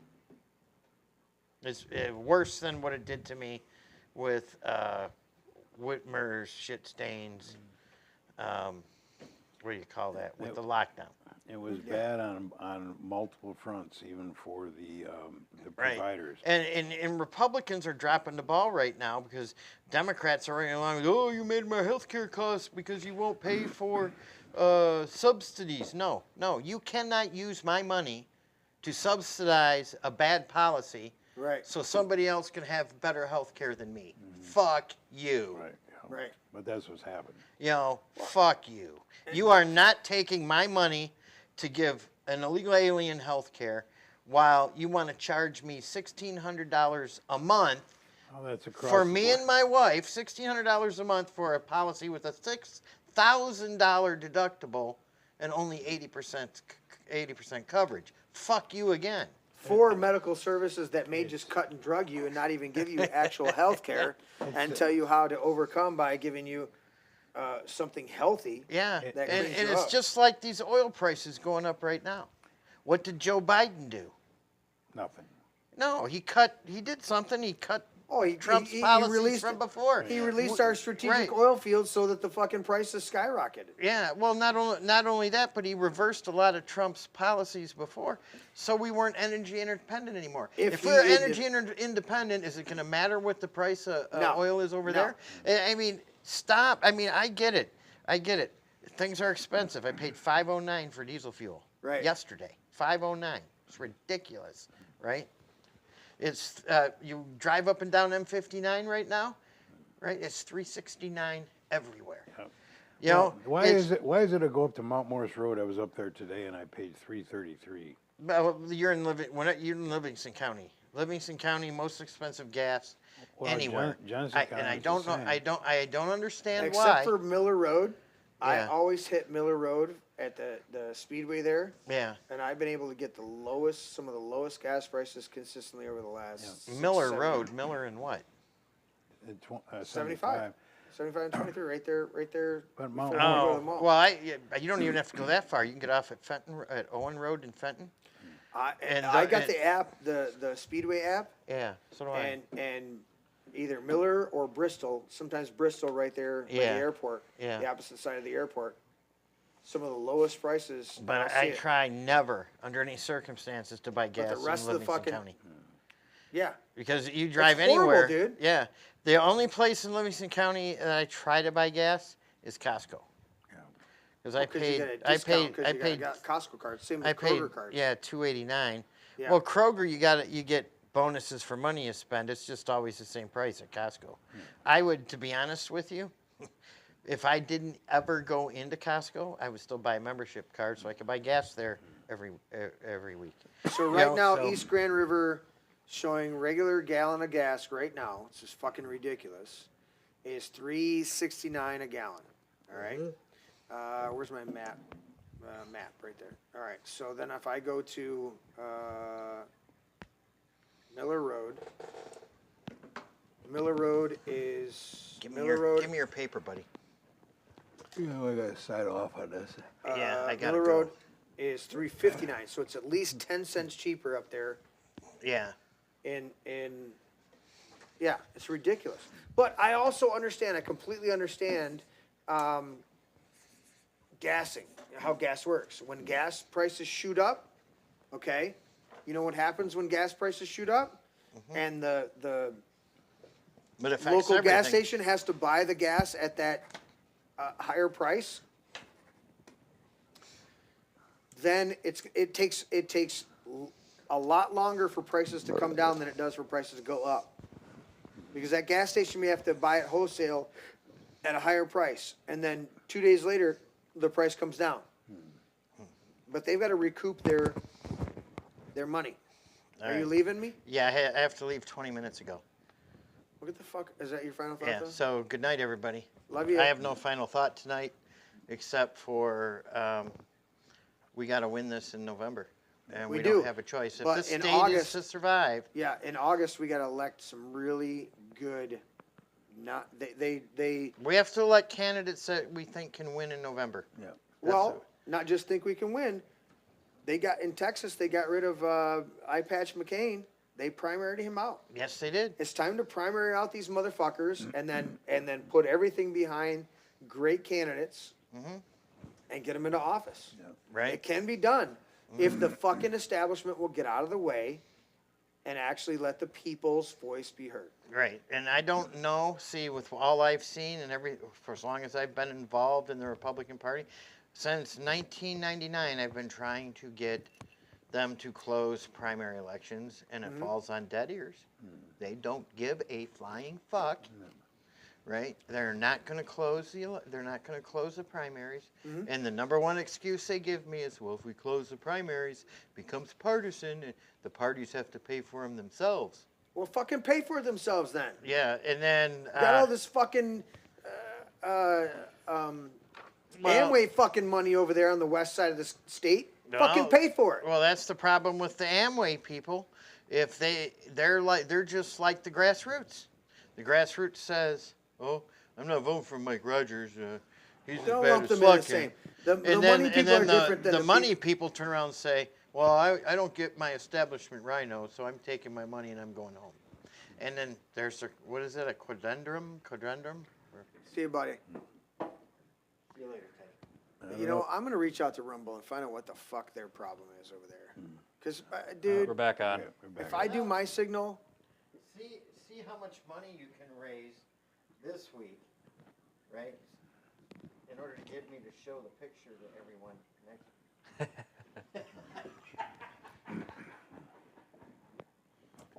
Alabella says, "Sweet dreams, Larry." That's sincere for you. Let's catch up on a few of the chats before we go to Patrick's final thought. Teddy, go ahead. We got to go way back up. Alabella was. Iran has an island off of Venezuela. I did not know that. Well, Alabella called me a few days ago, and she knows a Venezuelan that was saying that Iran and Hezbollah were staging weapons on this island off of Venezuela. Okay. I didn't look into it because I was in Florida at the time, so. Yeah. Let's I know do some there was research on I it. know there was always people were always saying there was like a connection with Hezbollah in Venezuela, but Let's do some research on that. we're All right, catch me up on some of the other ones. Let's see. Tim says he doesn't know. I would not clump Trump's current actions in the Black Flag event list. And then Handsome Hanley says J.D. Vance and Marco Rubio 2028. Yeah, and J.D. Vance was an ever-Trumper leading into the 16 election. But as soon as he saw Trump and his policies, J.D. Vance came on board. That's why he's the VP. And Marco Rubio was attacked by Trump and called him Little And then Marco. Alabella says Barry broke the law. The Supreme Court ruled against Obamacare. Mm-hmm. And Tim says Mythbusters proved you can polish, I'm guessing a turd. A turd. You can polish a turd. And Elephant, he also tiger, says and buffalo water turd. And he also says 289 in Arizona. Well, enjoy it while it's lasts, because we live here in Michigan. Patrick, final thoughts? You already signed my paper. I think we're stuck again. No, it's just refreshing the fucking thing. Oh, okay. Yeah. Now we're good. Dude, I tried for the first. I think we just got to bite the bullet and go to Restream until Rumble can get their head out of their out of there. There it goes. Well, for a second anyway. Well, sometimes it's this browser freezes versus the stream freezes. Because Rumble is designed to operate better on the app. Yeah. That's why, Teddy, sometimes you follow it better on your phone because it's an app. When you play it sometimes on a PC with a browser, it glitches a little bit more. Whereas YouTube is more geared towards a browser and less towards the app. Their app has more glitches than their browser, even though... Well, at any rate, final thought here is we I'm a really false don't dichotomy. we really don't know what the hell's going on. Okay, No, I mean, we this don't. the reality is you got the CIA involved with all these damn things. You got the elites that are involved in it. There's a whole game going on that we don't ever see, and the mainstream media is so far off the left field that they're never going to tell you. And matter of fact, the programs that we do watch, they're not telling you because they don't frickin' know. Mm-hmm. So we're just pawns in a bigger game here, a bigger chess game, and without the knowledge that we really need so we can make intelligent decisions, we're just shooting in the dark. I can only hope and pray that this thing with Iran is short-lived. I do feel that the tail wags the dog, and that is that Israel is calling the shots. When I hear this story that these Israelis, the Mossad walks into a meeting in the Pentagon and just barges in, and nobody throws them out and throws them in jail. They're the ones that are telling us what to do. And how in the hell is that? This little tiny country that has zero to bring to the table for us, but yet they're the ones that are calling the shots. Yeah. Until we get to the bottom of that kind of stuff, we're not going to ever make heads or tails of this. This war that's going on in the Middle East has gone on for generations and generations. It's decades, if not centuries. Yes. So, at any rate, that's my piece on it. Yep. Good stuff, buddy. Teddy, Super Ted, Paper? Super T. Where's the paper at? Oh, you got it. Right here, buddy. Thank you. Sign it. Give me an overhead shot. Go. Teddy's developing a signature like me. Is he? Yeah, you guys are still like legal signatures. You're just like you're small and you're like, hey, mine's not small. It's like, There's it's not Patrick, enough. go fuck yourself. There's not enough room on there to be able to actually sign it. I just sign over the top of the fucking thing. Teddy, go. Well, I think this Iran thing is going to last a little bit, quite a bit. Weeks, if not a couple months, if not more. I think, I think this is kind of, in my opinion, the beginning of the end of the Trump second term administration. Yeah. As I've said before, and before they focused too much on foreign policy, foreign countries, and not fixing the actual what's going on in the country. Yeah. When they do it half-heartedly, or they just they're just incompetent at it. And I think. Do you think they're fighting against the bureaucracy? I think so. I think if they really wanted to, they can if they really wanted to go, if they put all this effort to go into Iran 2 times and lie to everybody about the nuclear weapons and all that, then they could have the political power and energy to go after the bureaucracy and the. But do you think asking this question? Do you think the presidency is a little bit more? Hold on, let me hit the. You think it's a little bit more of a dynamic of, if they could. Domestic is much more difficult than foreign. No, I don't think so. Because the president is tasked with protecting the borders and overseeing the union versus the statehood. I'm thinking about this. I'm wondering about this. Is President Trump sometimes, in his mind, he tries not to meddle in state affairs, but as far as foreign affairs, he feels he has the upper hand because he's defending the nation. Well, that's not, and he should know this by now. It's not helping anything. It's not helping. But I'm saying legally, constitutionally. Well, you can say that, but it's I'm throwing it out there. It's still there's no messaging on the economy. 100%. And it's like, we look at the jobs report and we look at how things have improved and not improved. Nothing's really changed fundamentally. Things are still pretty bad economically speaking. Well, what are the 2 tasks that the President of the United States is tasked with? Well, in terms of national defense and preservation or continuity of the Union. Okay. That's really the So I'm just looking at. I'm just throwing that back at you, saying. I think that the domestic is actually much more difficult.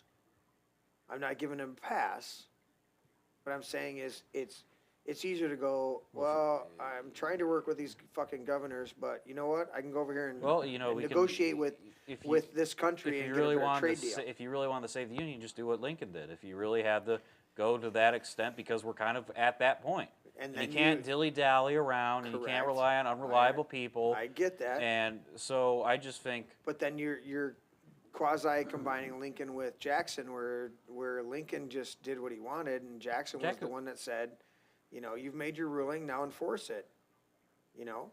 Right? Yep. Okay.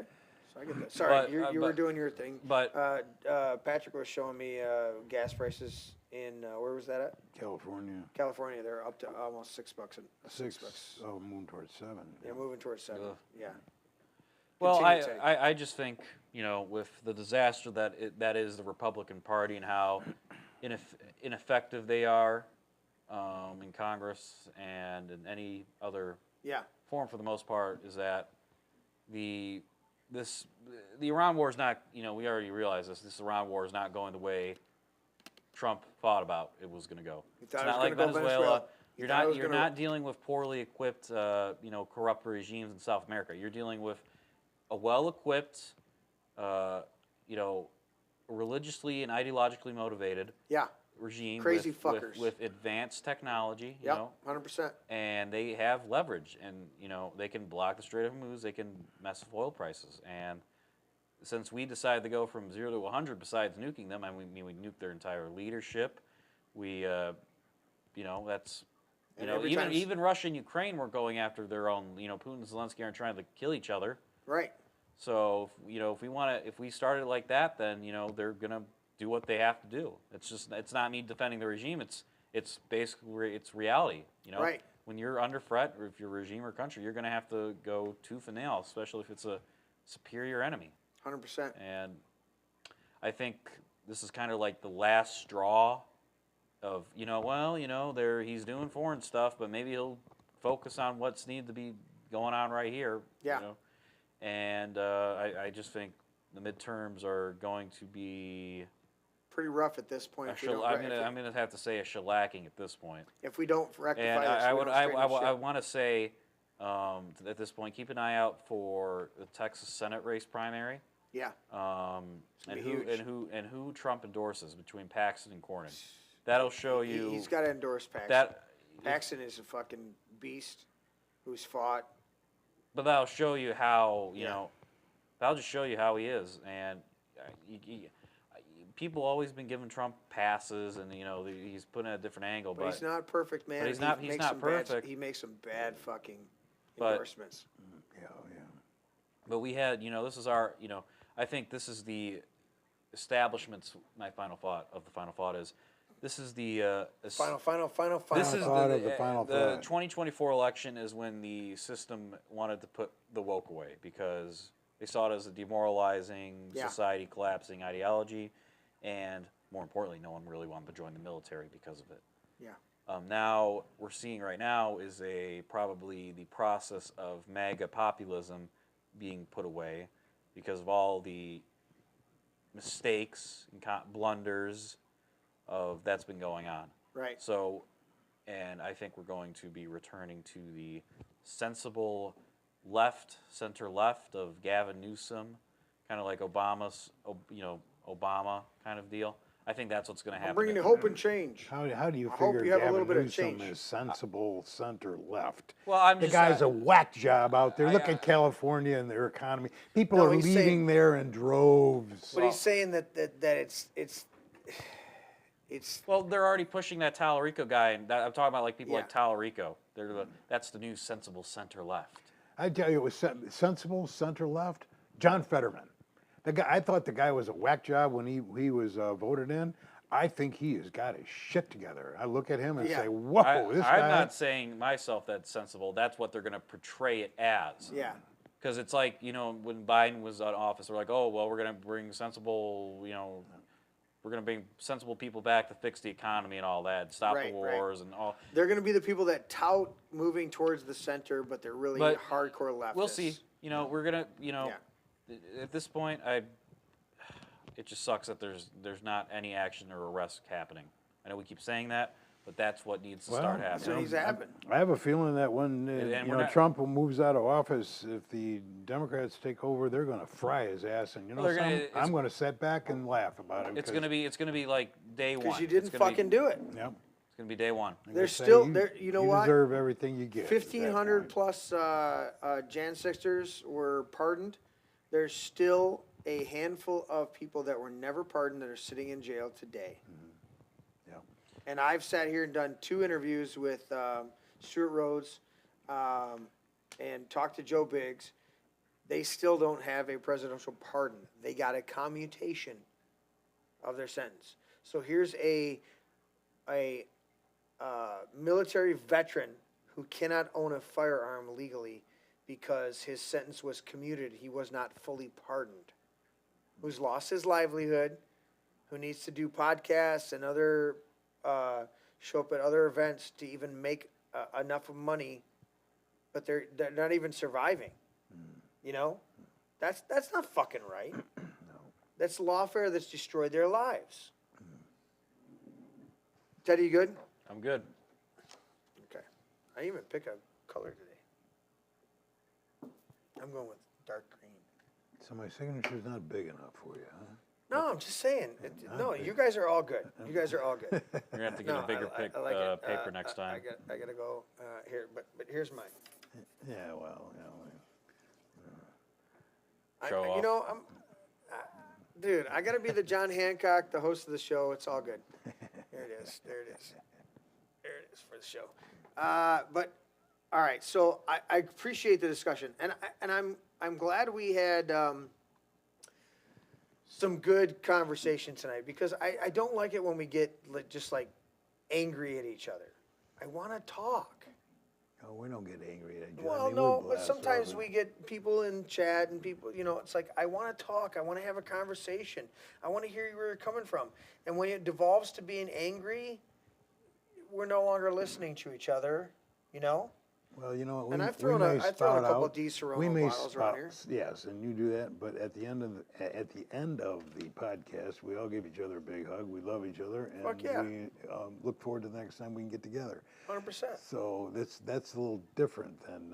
But you've dealt with the bullshit of the Republican Party, Yes, where I you've have. been ousted, you've been booted, and you've been threatened with lawsuits unless you resign. Yeah. That's what I'm fucking talking about. These people are so thin-skinned and worried about their position that they will cut the throat of the guy next to them in order to maintain. It's literally Schindler's List, the movie Schindler's List. It's literally the Jew who chooses to be a policeman of the other Jews for a season, while they mock him for being, oh, you're the little Nazi Jewish, policeman controlling us. And he's like, well, at least I have more, and he tries to justify it. And then, you fast forward a few years in the conflict there, or the war, we call it conflict because we can't call anything war anymore. But you fast forward a little bit, and that policeman there is, kind of sheepishly slinks in with the rest of them. And they're like, oh, now you're with us? You motherfucker. And that's the dynamic. We're dealing with a lot of people that are fighting for a position, and as long as they have control, they don't care if the party or the movement, I don't even care about the fucking party, but if the movement of freedom and liberty and justice is in power. As long as they have their position, they don't fucking care about the rest of it. And they'll capitulate and they'll negotiate, they'll do their thing. That's what drives I can't stand hypocrites, people who pretend to be something they're not, and that precipitates in everybody else. The fucking liars, Jesus said the number one thing he accused the Pharisees of being is hypocrites. He's like, you hypocrites, you brood of vipers, hypocrites. He called them out. He's like, you are a bunch of fucking, act like you're this and you're not. You're a bunch of liars. That's what I can't stand. Don't look at me in the face and tell me one thing and then turn around and do something else. And part of my reason I don't want anything to do with the fucking Republican Party is because I had some of the leadership look me in the face, say something to me, and then walk out my door and do something differently. And I've never called them out publicly, and I've never called them out personally. I just, once you do that, I wash my hands of you, I'm done with you. Because I don't want fucking anything to do with you. You know who I want to be around? As much as I may disagree with some people, which is very small disagreements, it's a small percentage of disagreement. Those are genuine fucking people. Teddy and I will have discussions. You and I will have discussions. Larry and I will have discussions, okay? And I may disagree with you guys. But I'm disagreeing with you guys in principle. But I love you as people because you're genuine people and you have a genuine position based on what information you have available at that time. I'm in 100% in our friendship, our brotherhood, our camaraderie, our connection. I'm in 100% because you're coming from a genuine place. When you're not coming from a genuine place and you're trying to manipulate to get to a fuck off, I don't want anything to do with you. No. I just don't have any time for that. My final thought tonight, I'm going to do this. Let's see, go to the table shot. Final thought for tonight. Be true to yourself. Find out who you are. I encourage everybody out there, take 10 minutes tomorrow morning, 15 minutes tomorrow morning. Quiet yourself. Get in the presence of God. And say, Lord, what do you need me to do? But more importantly, who am I? Who did you create me to be? And what am I supposed to be doing right now? And then the agenda, the mission will happen after that. Because you know what? As much as we have fun on the show and we like to talk about stuff, is if you and I individually out there do not find our own center, our own purpose in this life, then no matter how much we rail on politics, talk about the news, and discuss it with our neighbor, we're never going to come to a world that we can be at peace with and prosperity and purpose. We have to, within each of us, come to a place of, who did you create me to be, and am I walking in that? Help me, Lord, to do that. That's what we need to do. And we can't dial into, as the theme of tonight's show is, the false dichotomy, the false dilemma, the false choice. Oh, it's either or. No, it's not either or. There are other things. I don't have to be with you or with a terrorist. I can filter through going, you have an agenda, the terrorists have an agenda. I think you're both fucking wrong.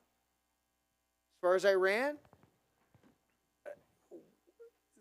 they've been propped up at different points. They've been the problem at a lot of points. Are their leadership horrible? Yes. Did we have a Biden as a leadership, as a president that was horrible? Yes. Did that mean our whole country need to be overthrown? This is the problems we deal with. You can have shitty leadership and not inflict all that pain on the individual people. And that's part of the problem, guys. Madeleine Albright sat there in an interview and was asked, do you think that 1 million people being killed in the name of freedom was worth it? And she goes, yeah. Well, at the end of it all, I think it was. Well, you know what? Sitting here on my podcast tonight, I don't think that any deaths justify regime change or anything else. Unless that person is a Patrick Henry who says, give me liberty or give me death, and stands on his own volition with his own conscience intact and says, I will give my life on the altar of freedom. But when we indiscriminately bomb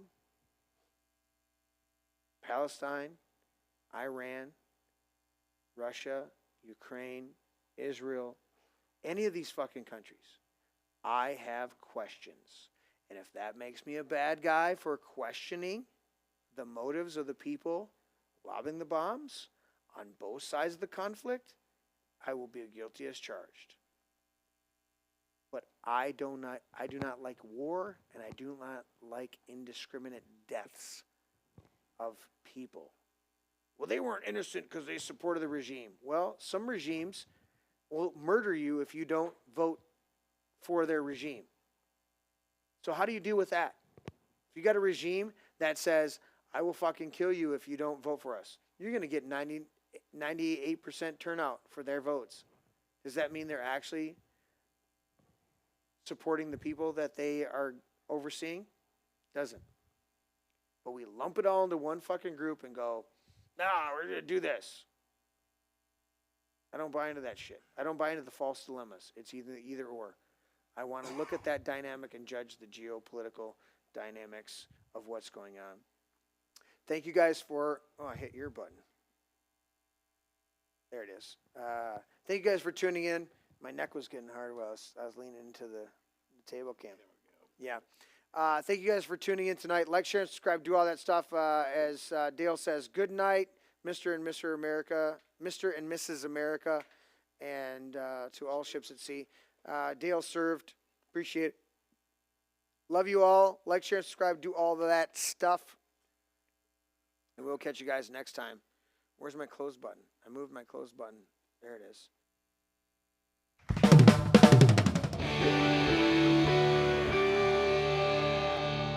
This is my brain. Dad, that's an egg. Yeah, that's an egg. Honey, Dude. that's an egg. Seriously. That's an egg. It's a metaphor. It's still an egg. That's an egg. I would challenge you. That's an egg.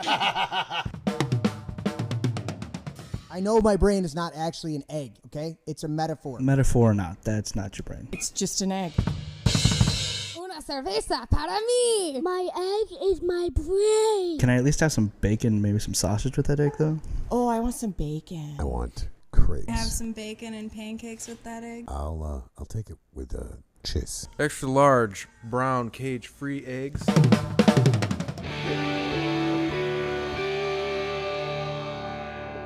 Can I have your brain with cakes? A little sausage and a little toast and potato. That would be great. Does it have antibiotics? I don't know, man. I'm not good at this shit. Well, they gotta be able to resist some diseases. You resist the disease. Has it got any hormones? Maybe. It's cage free. Vegetarian? Maybe. Are they vegan? No, I eat steak. Never apologize and never explain. Never apologize. Never apologize and never explain.